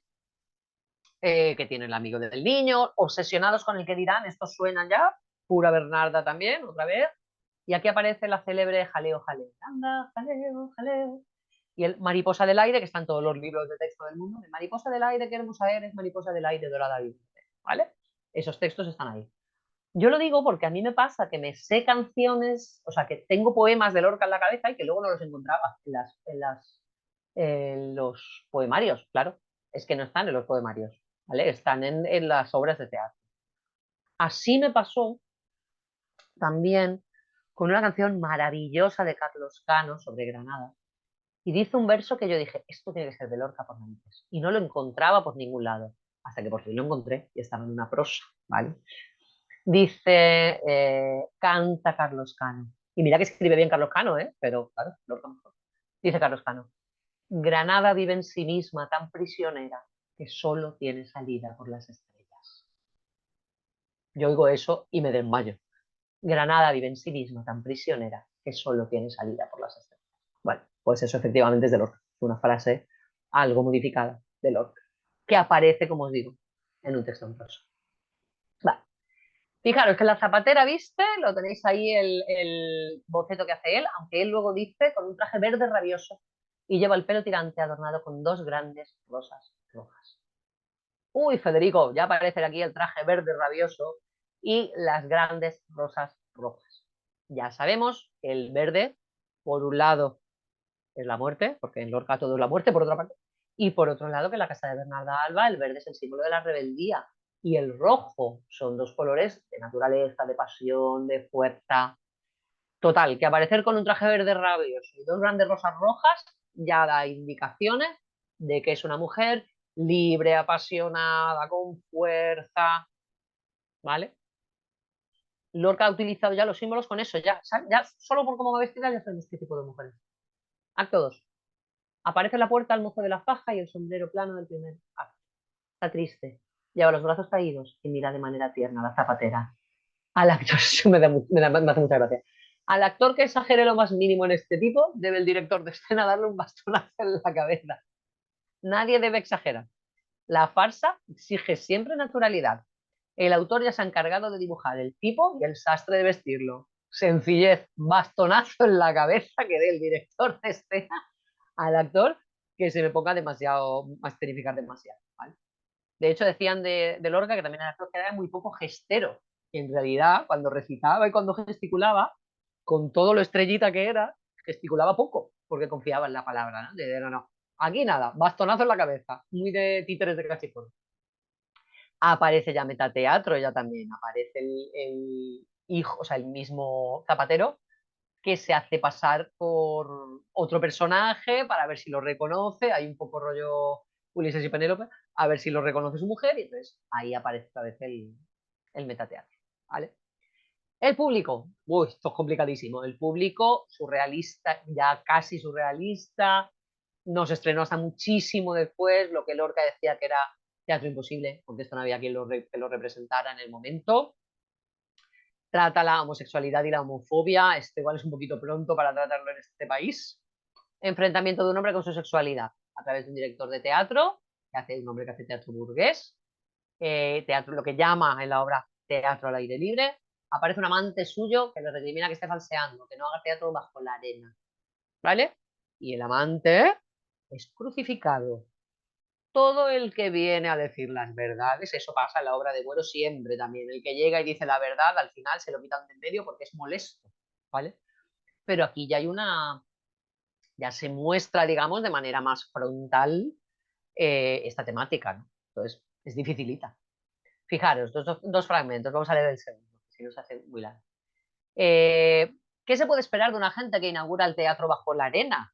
Este teatro sincero que dice las cosas que tiene que decir. Si abriera usted esa puerta, se llenaría esto de mastines, de locos, de lluvias, de hojas monstruosas, de ratas de alcantarilla. ¿Quién pensó nunca que se pueden romper todas las puertas del drama? Es un peligro decir la verdad, es un peligro. Vale. La belleza es un lugar donde no van a parar los cobardes, ¿no? Que dice Gamoneda. El teatro es un peligro público también. Y el público aquí, pues no acaba de aceptar. Lo que, pues a Lorca cree que el público no va a estar preparado para eso. Retablillo de Don Cristóbal. Ya sabemos que a Lorca le encantan los títeres, que les ve muchísimas posibilidades expresivas, que conoce bien la, sí, la tradición de los títeres, ¿vale? Desde la tía Norica gaditana, que es como sí, el emblema, ¿no? de los títeres de allí, eh, como los títeres italianos que tienen que ver con esto. Entonces, vale, le viene muy bien porque con esto de que es una farsa puede decir barbaridades que no diría, no se atrevería, digamos, a decir de esta forma. ¿Qué pasa otra vez? Lo mismo, la boda de la joven y el viejo. Doña Rosita la casan con el bruto de Don Cristóbal. Ahora, eso sí, Doña Rosita se lo pasa estupendamente y hace lo que le da la gana, ¿vale? Ella tiene su amante, tal y cual, pero en principio otra vez es la joven casada con el viejo además, eso, violento. Lo digo porque hay otros viejos en la obra que en realidad son buena gente, ¿vale? Don Perlimplín es buen tipo. Don Cristóbal no. Don Cristóbal no es buen tipo. Y aquí está, criticando al teatro burgués otra vez. Y la tragicomedia de Don Cristóbal y la señora Rosita, otra vez vuelve al tema, la escribe de alguna forma y lo que pasa es que tiene más chicha, esta es más profunda. Si os fijáis en, en el cartel, veis que están los títeres de Cachiporra, pero detrás hay personas reales, que me parece también un cartel muy chulo. En realidad, lo que se ve detrás es la sombra de una mujer y de un hombre que le va a pegar con la cachiporra. Tampoco tenemos la misma sensibilidad ante la violencia de género, entonces, ¿qué ahora? ¿Vale? Lo que pasa es que entonces, sí, muy divertido, claro. No dejan de ser títeres. Uy, te pego, jajaja. No, jaja, no. Tiene la gracia justa. Pero en el momento se ve como lo que se ve. Claro. Lo que os decía que hay referencias de su obra en una y otra. Hay un personaje que es el personaje de Mosquito, muy típico esto de, o sea, que dice que se ha escapado de una obra de Shakespeare, ¿vale? Que es como el que pone la magia al lado. Y en La zapatera prodigiosa también había otro personaje al principio, otro mago. Entonces, mete en las obras un poetizador que puede ser un mago, que puede ser el mosquito, lo que sea. Con lo cual, al final, esos cruces suyos propios con Shakespeare o de sus propias obras entre sí, pues ahí aparecen. Así que pasan 5 años. Así que pasan 5 años también es una obra complicadita, ¿vale? También es una obra difícil. Enlaza con las que habíamos dicho ya del Paseo de Buster Keaton, todas las anteriores.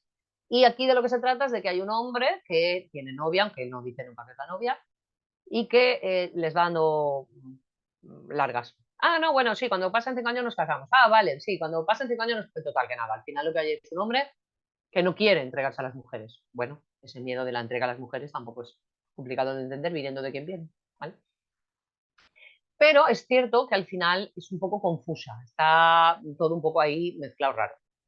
Eh, Dice, su obra no era para estrenarse porque es el espejo del público, es decir, haciendo desfilar en escena los dramas propios que cada uno de los espectadores está pensando, mientras está mirando, muchas veces sin fijarse, la representación. Y como el drama de cada uno es a veces muy punzante y generalmente nada honroso, pues los espectadores se levantarían indignados, impedirían que continuara la representación. ¿Vale? Antonin Artaud habla del teatro de la crueldad, que lo que hay que hacer es meterle la mano en la barriga al espectador y removerle todo lo que se pueda. Que esto de venir al teatro aquí a echar la tarde y luego irse a cenar al centro de la ciudad, no puede ser, ¿no? Entonces aquí Lorca dice que esto puede tocar demasiado a los espectadores.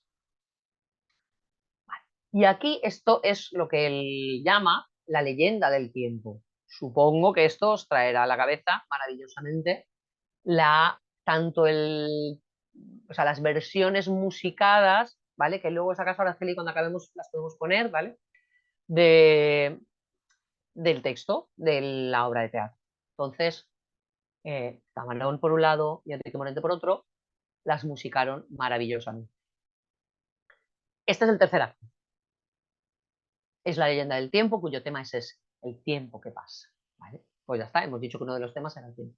Tercer acto. Bosque, grandes troncos. En el centro, un teatro rodeado de cortinas barrocas con el telón echado. Una escalerita, un tabladillo con el escenario. Al levantarse el telón, cruzan entre los troncos dos figuras vestidas de negro, con las caras blancas de yeso y las manos también blancas. Suena una música lejana. Sale el arlequín, viste de negro y verde. Lleva 2 caretas, una en cada mano y ocultas en la espalda. Acciona de modo rítmico, como un bailarín. Ya os he dicho antes que el arlequín es una figura importante para él. Me sale por Camarón, voy a ver si no la canto. La va a cantar él mejor que yo. El sueño va sobre el tiempo flotando como un velero. Nadie puede abrir semillas en el corazón del sueño. Ay, cómo canta el alba, cómo canta, qué témpanos de hielo azul levanta. El tiempo va sobre el sueño, hundido hasta los cabellos. Ayer y mañana comen oscuras flores de duelo. Ay, cómo canta la noche, cómo canta, qué espesura de anémonas levanta. Sobre la misma columna, abrazados sueño y tiempo, cruza el gemido del niño, la lengua rota del viejo. Ay, cómo canta el alba, cómo canta, qué espesura de anémonas levanta. Y si el sueño finge muros en la llanura del tiempo, el tiempo le hace creer que nace en aquel momento. Ay, cómo canta la noche, cómo canta, qué témpanos de hielo azul levanta. Eso, maravilla, es lo que Camarón y Enrique Morente musican de maneras diferentes, ¿vale? Luego la escucharemos. Pero esto es rarito, ¿eh? Desde este momento se oirá en el fondo durante todo el acto y con medios intervalos unas lejanas trompas graves de caza. Aparece una muchacha vestida de negro con una túnica griega, viene saltando una guirnalda. La cosa tiene formas, como siempre, formas muy antiguas, muy arcanas que conectan con lo popular, aunque lo que dicen es un dramón. Pero luego las cosas que pasan son raras. Aparece un arlequín allí vestido de negro, con dos caretas, una tía con una guirnalda dando saltos, con una túnica. ¿Vale? Rarito. Bodas de sangre. Esto ya es otra cosa más realista dentro de lo malo. Vale. Sucede en Níjar, esto es verdad. Sucede este suceso que aparece en todos los periódicos y que es la comidilla del momento. Un crimen en el que una hermosa joven, horas antes de la señalada para casarse, se fuga como un primo suyo. Vale. El raptor es encontrado muerto de 4 balazos. Efectivamente, esto sucede así. Una muchacha de 20 añitos se va a casar y antes de casarse, desaparece por ahí. Y al cabo de un tiempo se le encuentra al muchacho muerto y a ella y tal y cual, que ha sido el hermano del novio, ¿vale? El que ha dejado plantada. Lorca encuentra esto y evidentemente se da cuenta que esto es un historión, cuentan que se lo va enseñando a todos los amigos diciendo, pero mira, que esto no hubiera quien se lo hubiera inventado. Esto era imposible inventárselo. Coge esa historia y la adorna un poco, cambia algunas cosas para que tenga todavía más fuerza. Por ejemplo, él lo lleva a un drama todavía mayor porque la obra de Lorca ya se ha casado, que es peor después de casada que antes. A ver, en cualquier caso mal, pero todavía peor si ya te has casado. Entonces, Lorca con esto piensa que va a hacer una trilogía dramática de la Tierra que le llama, Yerma, y lo que será luego, que al final no la llega a escribir, no llega a acabar, la destrucción de Sodoma. Otra vez aparece lo de siempre, pero fíjate que esto se lo ha encontrado, no es que se lo haya inventado. Una boda concertada porque en realidad no se quiere casar con el primo, ¿vale? Ella está enamorada de, o sea, no se quiere casar con el novio, se quiere ir con el primo, con lo cual aquí ya hay una situación de amor en el que la sociedad no se lo permite, digamos, porque la sociedad ya ha acordado, las familias han acordado que se casa con el primo, cuando narices, que se casa con el novio, cuando ella se quiere ir con el primo. Una pulsión sexual muy bestia, porque haces algo tan tremendo como fugarte con tu primo, que te puede costar la vida, como efectivamente sucede. Un desafío social, porque nos amamos con lo que sea y ahí os dejamos plantados y te subo a la jaca y allá que nos vamos. Ya aparece la luna como muerte, ya aparece el cuchillo como muerte, todo lo que tiene que ver con el metal, con lo blanco, con lo frío, tiene que ver con la muerte. Exitazo total. Esta sí que es un exitazo total. Ahí Lorca también lo que ha hecho es muy hábilmente aproximarse un poco a lo que estaba arrasando en el momento, que era el drama rural. ¿Vale? Obviamente lo sube a unas cotas que no se podría soñar todavía ni en este momento. Él critica, o no le gusta, digamos, de esto que fuerzan, él encuentra que los autores bueno, meramente, básicamente, u otros autores, fuerzan el lenguaje para que parezca rural, pero no es creíble. Entonces él no quiere forzarlo para eso y quiere que sea algo más realista, dentro de lo poco realista que es esta historia, pero es que es verdad, o sea, es poco realista, pero es real. Entonces quiere darle todavía ahí más chicha, más pasión, más fuerza, ¿no? Esto es las figuras, estos son los personajes de verdad del crimen de Níjar. Esto es en el Cortijo del Fraile, que es esta casa que está ahí la pobre por lo que predica. Pues ahí está. Estos son los personajes con los que de verdad sucede, la novia, el novio, el primo, el asesino, la familia, ta, ta, ta. Y esto, fijaros ya cómo estamos de internacionales, que esto ya lo estrenan incluso traducido al inglés. Aquí lo tenéis, ¿vale? Uop. A New Play by Federico García Lorca. Y lo tradujeron como Adelfa Amarga en inglés, ¿vale? Como Adelfa Amarga, ¿vale? Aquí lo tenéis, porque en el acto tercero, en el cuadro segundo, dice esta cosa preciosa.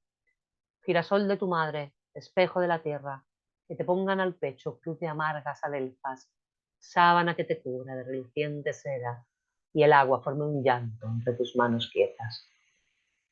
Girasol de tu madre, espejo de la tierra, que te pongan al pecho cruz de amargas adelfas, sábana que te cubra de reluciente seda, y el agua forme un llanto entre tus manos quietas.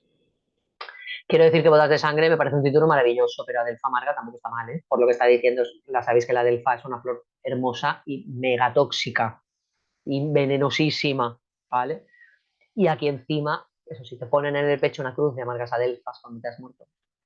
Pues tiene su gracia también, como título. Amor de Don Perlimplín con Belisa en su jardín. Esta obra es muy curiosa. Aleluya erótica en 4 cuadros, ¿vale? Esto es una aleluya, el dibujo que tenéis aquí. Aquí en Valencia se llama AUCA también, en Valencia, Cataluña, en Baleares, que son dibujitos como secuencias, como fotogramas, que cuentan la historia de lo que se está diciendo y con pareados, con puntos de 2 versos que riman, te va contando la historieta, ¿vale? Entonces, lo que escribe Lorca es algo que lo llama aleluya, en este sentido, porque son como, te cuenta una historieta que tiene que ver con un personaje de esta literatura de Cordel, con Mira de Don Perlimplín.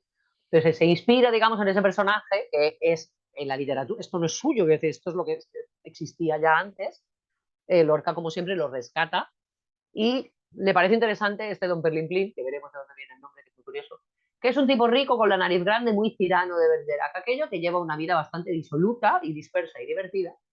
Y entonces se ha hecho un personaje especialmente famoso, sobre todo en Francia, en francés. Hoy por hoy se sigue diciendo que el polvo de Don Perlimplín, que ahora veréis lo que es se sigue utilizando esa expresión, ¿no? Se puso muy de moda además también una farsa en el año 20 que era el Cornudo Magnífico, el Coco Magnifique. Pues este título remite un poco a la zapatera prodigiosa, ¿no? Que otra vez, magnífico, prodigiosa, pues va un poco por ahí. Vale. A mí siempre fonéticamente me ha parecido rarísimo. Usted decía, ¿dónde vendrá el perlimplín este? ¿De dónde se lo habrá sacado Federico? ¡Chachán! Mirad de dónde se lo ha sacado. Es un bálsamo de fiebras. Es un remedio de plantas que no vale para nada, pero que lo vendían los charlatanes en las ferias. Hoy por hoy en Francia, el polvo de perlimplín, polvo de perlimplina, significa exactamente un remedio inútil. ¿Vale? Ahí está. Ahí tenéis el dibujito, se ve hasta el anuncio todavía. Fonéticamente es muy gracioso. Ahí se quedó. Y este es el amor de Don Perlimplín, con Belisa en su jardín. Vale. ¿Qué tiene de particular esta obra? Bueno, pues tiene que es, siendo cortita, porque no es especialmente larga, es una obra de teatro más bien corta, yo creo, o por lo menos de lectura muy ágil, tiene muchos cambios de consideración del personaje. La historia es otra vez de una muchacha que es casada, bueno, de medio fuerza él por la madre y por la cuidadora de Don Perlimplín, se le fuerza el matrimonio. Y el tipo, pues es un poco patético, porque es que pues eso, su mujer no le hace ni caso. Vale. Que decide entonces, muy tirano también de alguna manera, entonces, decide encarnarse en un personaje con una capa roja, roja el color de la pasión, embozado en la capa para que su mujer no lo reconozca, y la seduce desde ese nuevo aspecto del galán misterioso que le habla bien y le dice cosas, ¿vale? Con lo cual, lo que empieza siendo un ser bastante patético, acaba, o sea, a mitad de la obra es un personaje lírico que ha conseguido volver a través de del poder de la palabra y del amor a su mujer, del deseo de volver a conquistarla, ha conseguido enamorarse de ella, o sea, ha conseguido que ella se vuelva a enamorar. ¿Y qué pasa al final? Que ahí se encuentra en una situación que también podría haber afrontado Güero, que es que, ¿qué hace? No puede engañar a su mujer, o sea, no puede hacerse pasar por ese jovenzuelo toda la vida. No puede hacerle tanto daño a su mujer para decirle que es verdad. Se inmola. Ya está. O sea, dice que va a matar a ese joven y que en realidad la mujer lo quiere matar a él por eso, y entonces hay un final erótico religioso, místico, trascendente, que es muy sorprendente con el inicio del personaje. Entonces esa evolución es maravillosa, cómo va, ¿no? Y de aquí también, que la habréis oído 50.000 veces, en La maravillosa voz de Ana Belén, por ejemplo, esta canción deliciosa de amor, amor, estoy herido, herido de amor huido, herido muerto de amor. Decid a todos que ha sido del ruiseñor, bisturí de 4 filos, garganta rota y olvido. Cógeme la mano, amor, que vengo muy mal herido, herido de amor huido, herido, muerto de amor. Maravilla, por Dios.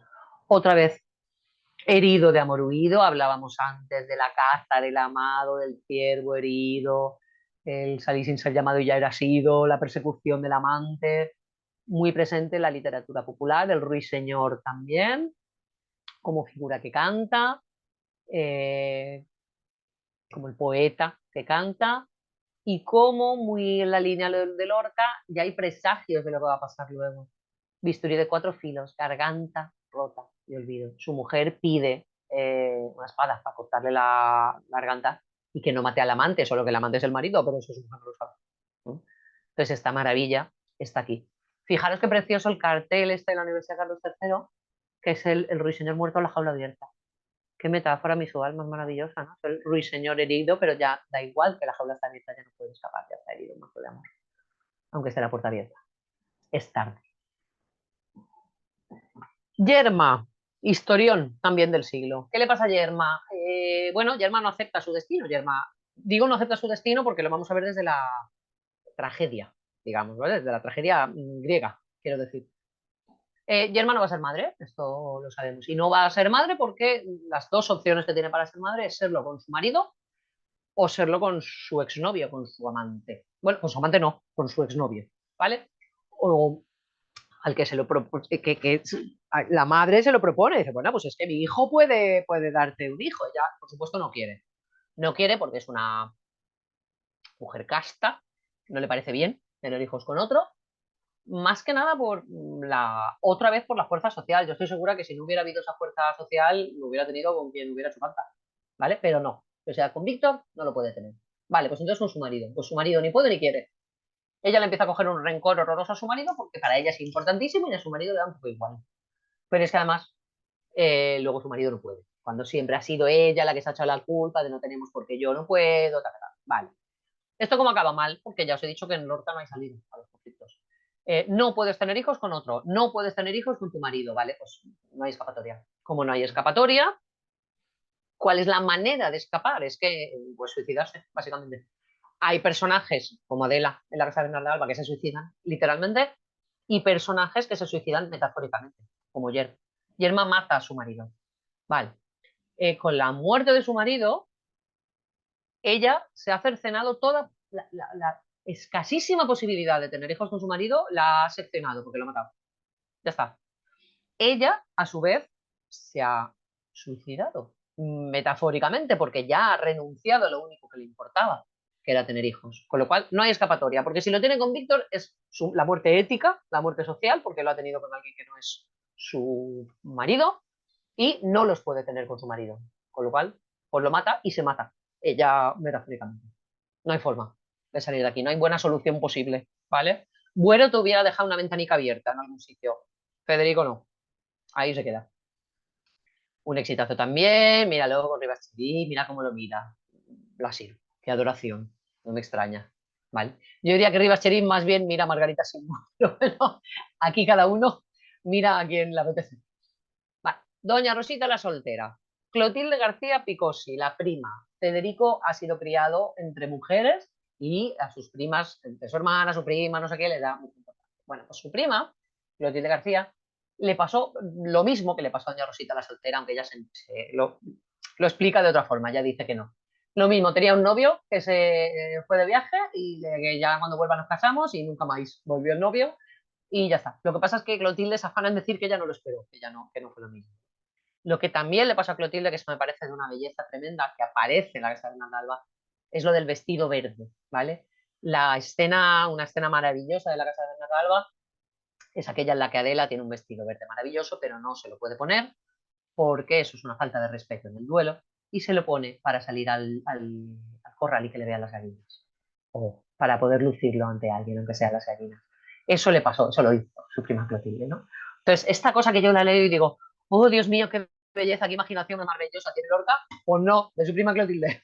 ¿Vale? La cuestión es que es también el poeta que lo sabe captar, evidentemente, que sabe cogerlo, ¿no? Sabe recogerlo. Rosita lo pierde todo, doña Rosita la Santera lo espera, nada, al final el novio se casa con otra y ella no solo eso, sino que lo pierde todo. Con lo cual es todo terrible. Y encima se queda soltera, claro que es lo peor que te puede pasar. O sea, que es un desastre para la pobre mujer. Dice, con esa empatía que le caracteriza a Lorca con las mujeres en particular, o sea, con los sufridores en general como él y con las mujeres en particular. ¿Cuántas damas maduras españolas se verán reflejadas en doña Rosita como en un espejo? Comedia, dicho. Mejor sería decir el drama de la cursilería española, la mojigatería española, del ansia de gozar que las mujeres han de reprimir por fuerza en lo más hondo de su entraña enfebrecida. Otra vez, ¿cómo estáis? Que no dejáis a las mujeres que vivan como quieran vivir, ¿no? Que tienen que refugiarse en esa mojigatería, en esa cursilería, en ese parapeto horroroso que no les deja vivir. Él querría. Ellas querrían. Vale. Doña Rosita la Soltera o el lenguaje de las flores parte también de la idea de que, o sea, que a Lorca le cuentan que hay una rosa mutable, que se llama, que se abre por la mañana, que bueno, que él toma como metáfora de la vida, ¿vale? De la vida de las mujeres, que nacen, luego son bellas y luego se mustian, ¿vale? De las mujeres y de todo el mundo, pero claro, de las mujeres más. Y escribe Lorca en la obra: cuando se abre en la mañana, roja como sangre está, el rocío no la toca porque se teme quemar. Abierta en el mediodía es dura como el coral. El sol se asoma a los vidrios para verla relumbrar. Cuando las ramas empiezan los pájaros a cantar y se desmaya la tarde en las violetas del mar, se pone blanca, con blanco de una mejilla de sal. Y cuando toca la noche, blanco cuerno de metal, y las estrellas avanzan mientras los aires se van, en la raya de lo oscuro se comienza a deshojar. ¿Vale? Esto está incluido en la obra. Va. Pues resulta que luego, cada vez que actuaba en Barcelona, las Ramblas, a la Sirgu le llegaba un ramo de flores y no sabían de quién era. Hasta que al final se supo que se la mandaban las floristas de las Ramblas, porque estaba hablando de doña Rosita la Soltera, ¿no? Y entonces deciden hacerles, que me parece de una ternura que para qué, una función para ellas, y Lorca les escribe una carta de agradecimiento a las floristas de las Ramblas, ¿no? Fijaros, solo voy a leer el final para que veáis cómo es capaz de transformar en belleza lo que a priori no lo es. Dice, nadie que visite Barcelona puede olvidar esta calle que las flores convierten en insospechable invernadero y dejarse de sorprender con la locura mozartiana de estos pájaros, que si bien se vengan a veces del transeúnte de un modo un poquito incorrecto, dan en cambio a la Rambla un aire acribillado de plata y hacen caer sobre sus amigos una lluvia adormecedora de invisibles lentejuelas que colman nuestro corazón. ¿Se puede decir más bonito lo que está diciendo? ¿Que los pájaros lo ponen todo perdido? Pues sí, así lo dice de bien. Así lo dice. La casa de Bernarda Alba, que vamos a pasar muy por encima porque para eso tenemos 3 clases más, ¿vale?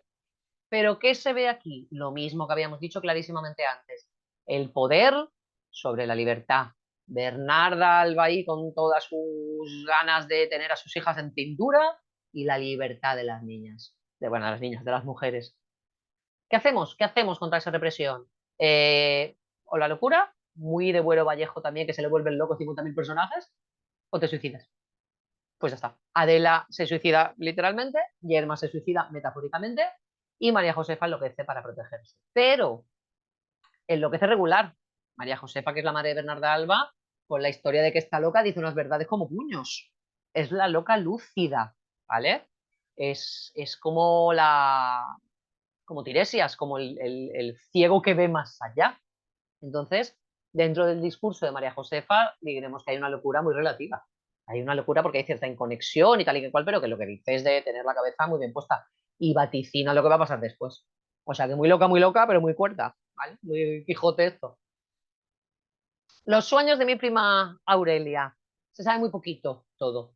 Esa es la prima Aurelia. Se sabe, que esto me parece muy divertido, que le daban un terror horroroso a la prima Aurelia las tormentas. Y que cuando había tormenta se ponía muy tremenda y gesticulaba mucho y tal. Entonces Federico, cada vez que había tormenta, se iba corriendo a casa de su prima para verla sufrir y montar esos saraos que montaba cuando había tormenta, ¿vale? Esa parte teatral que ella apreciaba.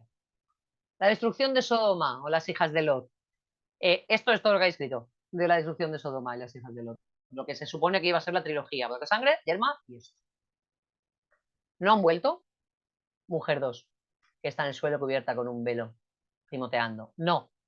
Llevan 4 días borrachos y cortaron para coronas todos los racimos de David. Ay, no está acostumbrada. Le trajeron sus padres de una aldea lejana con su dote y la dejaron aquí, sin saber lo que hacían. Y está enamorada de su marido. Tenemos 8 líneas. Aquí ya tenemos una muerte, tenemos hombres borrachos, tenemos una mujer que la han traído, que está enamorada de su marido, pero la cosa pinta mal. ¿Vale? Ahí está.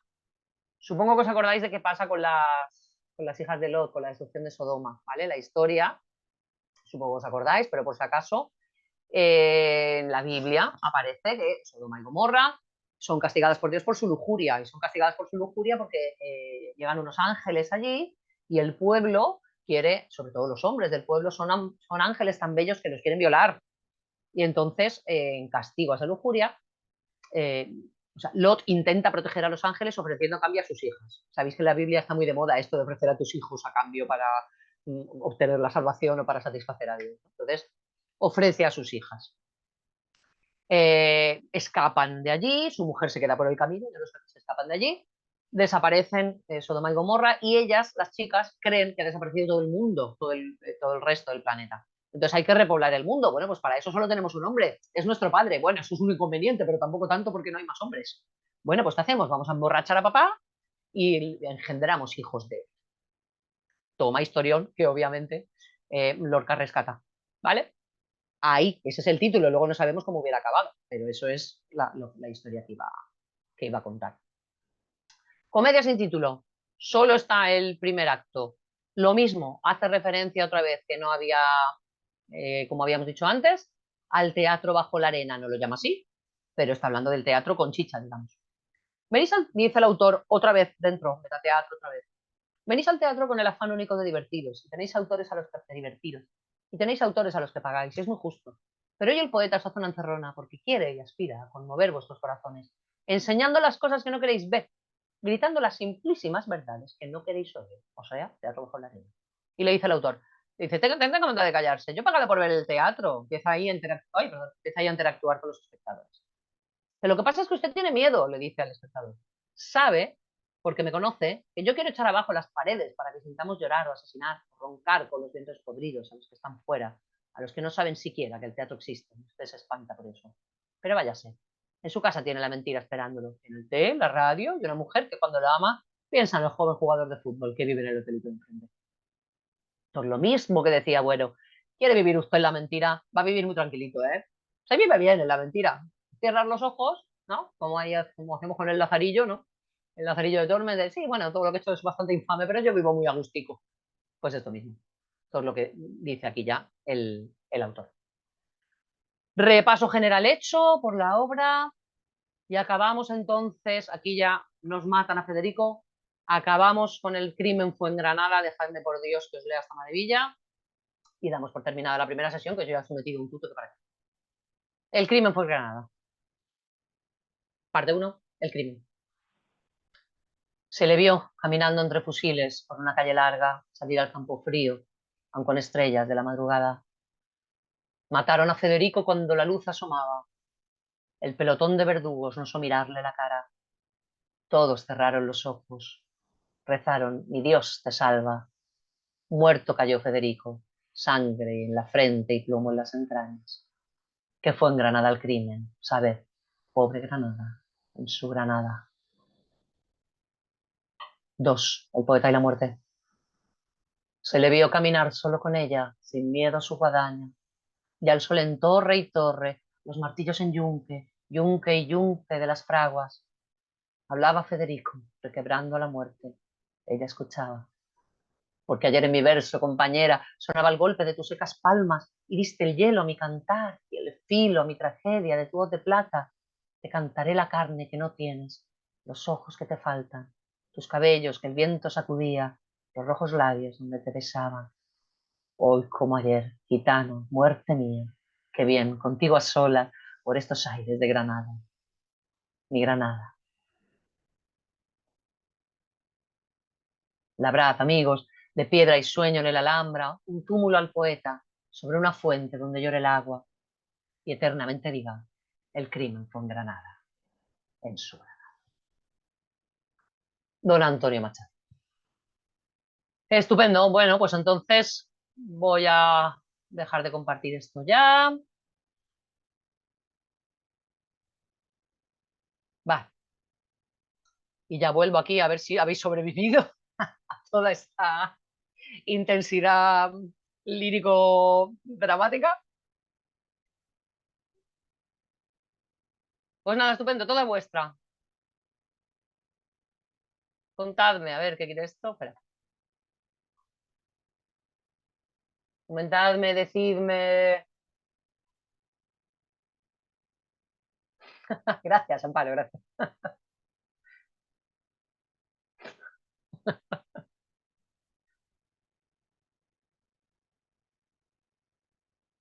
Decidme algo, venga, que no me lleve después de 2 horas hablando aquí para no escucharos.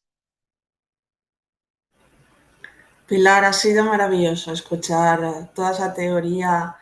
Yo he escuchado muchas veces a Elena con la poesía y ahora ver también el teatro es una maravilla. Así es que gracias, gracias y gracias. Gracias, gracias a ti. Hombre, es que claro, Lorca es poeta todo el rato, por eso decía que al final el teatro no deja de ser Lorca. Y muchos de los símbolos y mucho de lo que aparece, pues aparece después también, ¿no? A mí, mira, lo hablaba con Elena, esto ha sido una conversación muy surrealista, pero yo con Buero Vallejo llegué a pensar, que será mentira seguramente, pero yo llegué a sentir de verdad que lo conocía. O sea, que era como era mi tío abuelo, ¿sabes? Quiero decir, yo creo que sé lo que pensaría de cualquier cosa que hablemos, creo que podría adivinar lo que hubiera pensado.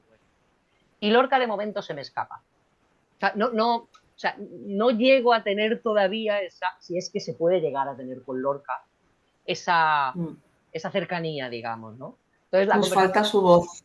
claro, es que eso es Tenemos complicado. la de Buero, pero la de Lorca no. Claro, entonces Elena y yo hablábamos, ella decía que yo le decía que Buero es mi tío abuelo, pero que Lorca aún no es mi primo. Estamos aquí tentando.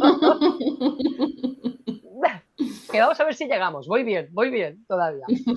Pero hay esa sensación de que en Lorca algo siempre, esa sensación maravillosa, de que en Lorca algo siempre se escapa. Hay algo ahí telúrico, algo que no creo que supiera ni él de sí mismo, ¿no? Ese monte andaluz ahí detrás, que es como de otro planeta. Y que por otra parte también te dice, Gibson el primero, que el mito de Lorca se interpone entre Lorca y el espectador, porque hay que acercarse a él con respeto, pero a veces esa reverencia también impide un poco tener la cabeza fría, ¿sabes? Entonces, por eso. Me ha sorprendido mucho las últimas que has hablado, que las que no están acabadas, no las conocía. Y ¿Y qué hubiera sido? ¿Qué hubiera sido? Pues, Ahí estamos, ahí estamos. me he quedado tanto por ver de él. Ya, qué penica más grande. ¿Araceli le ha gustado a tu gato? Va y viene, va y viene. Pero sí se ha estado un buen rato, se ha estado un buen rato aquí. Marina ha escrito muy interesante y ameno. Ah, gracias. Me incorporé tarde, pero estaba. Dice, pero ha sido un placer escucharla. Bien, Mercedes dice, el recorrido por el Teatro de Lorca, magnífico. Muchas gracias. Gracias, gracias. Pero ¿veis cómo al final hablan todas de lo mismo? Es que con Buero me pasó exactamente igual. Empiezo a leer y cuando llevaba 15 obras digo, de diferentes maneras, con diferentes registros. A Lorca todavía se le nota más porque Lorca encima lo que hace es que es así de brillante el colega. Cada obra la subtitula de una manera. Entonces esto es tragedia, tragicomedia, cuadro en clásico. Esto es, entonces va poniendo un montón de títulos distintos, con lo cual todavía se ve más el abanico de todo lo que hace, porque hace de todo, ¿sabes? Todavía se ve más, pero en realidad el sustrato está desde el manifiesto de la mariposa, ya el minuto 1, amor no correspondido, ya está. Amor oscuro, ya llegarían los sonetos, pero mientras tanto se ven ya desde el pobre cucaracho ahí que no consigue nada. con la mariposa tan guapa ella y tan glamurosa que ni caso le hace al pobre cucaracho. Qué vida.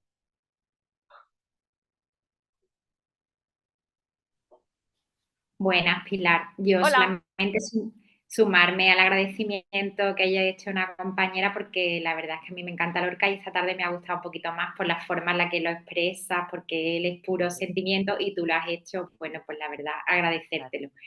Con el entusiasmo que nos habla de la poesía, unida a su trayectoria. Bueno, solamente gracias. Gracias a ti. Os he machacado mucho, es que me pongo motoreta, pero es que aquí hay mucha cosa que hablar. ¿Sabes? No, Que muy bien. Además, muchas curiosidades que se Bien. desconocen y que yo pensaba que iba a estar más enfocada en la obra, ya sé que más adelante, pero me ha Más adelante. encantado la visión general Claro. del autor, que nos has hecho disfrutar de él, y ya más adelante pues nos centramos más en la obra. Gracias. Claro, es que yo creo que esto además, esto enfoco así casi siempre que, bueno, siempre que hago las cosas, porque me parece más lógico aterrizarlo después, ¿sabes? Luego, claro, en realidad luego veréis que es que una vez sabéis todo esto, la Casa de Alba se explica en 10 minutos, porque es que es poner en pie todo lo que hemos visto ya. De, amor que no funciona, aquí tenéis a Adela. La presión social, aquí tenéis a Bernarda. Hasta luego, ya pues acto. Pero claro, primero hay que pasar por todo eso, ¿no? Y luego ya lo asentaremos. Pero bueno, te vas con un panorama general, pues estupendo. Y si además complementa con la obra, que complementa, claro. Esto tengo una tabla que me dejó Elena y que luego completa yo también, que es muy chulo, de qué va escribiendo en cada vez. O sea, en paralelo a qué, ¿sabes? Entonces, tiene sentido que el viaje a la luna lo esté escribiendo cuando está escribiendo Poeta en Nueva York, porque es que están de la misma época, están diciendo lo mismo. Entonces, obviamente casa mucho lo que está haciendo con un lago con lo que está haciendo con otro. Pilar, ¿Sabes? se ha ido la Me he imagen. ido, me he ido. Sí. Uy. Pues no sé si A se ver, te volverá. vuelvo. A ver, te mando. Iniciar mi vídeo, venga. Ah, ya está. Vale. Pues estupendo, me alegro. Muchas gracias, porque siempre me da miedo aturullar un poco, pero como encima hablo así de rápido y de con esta energía, pues así vamos.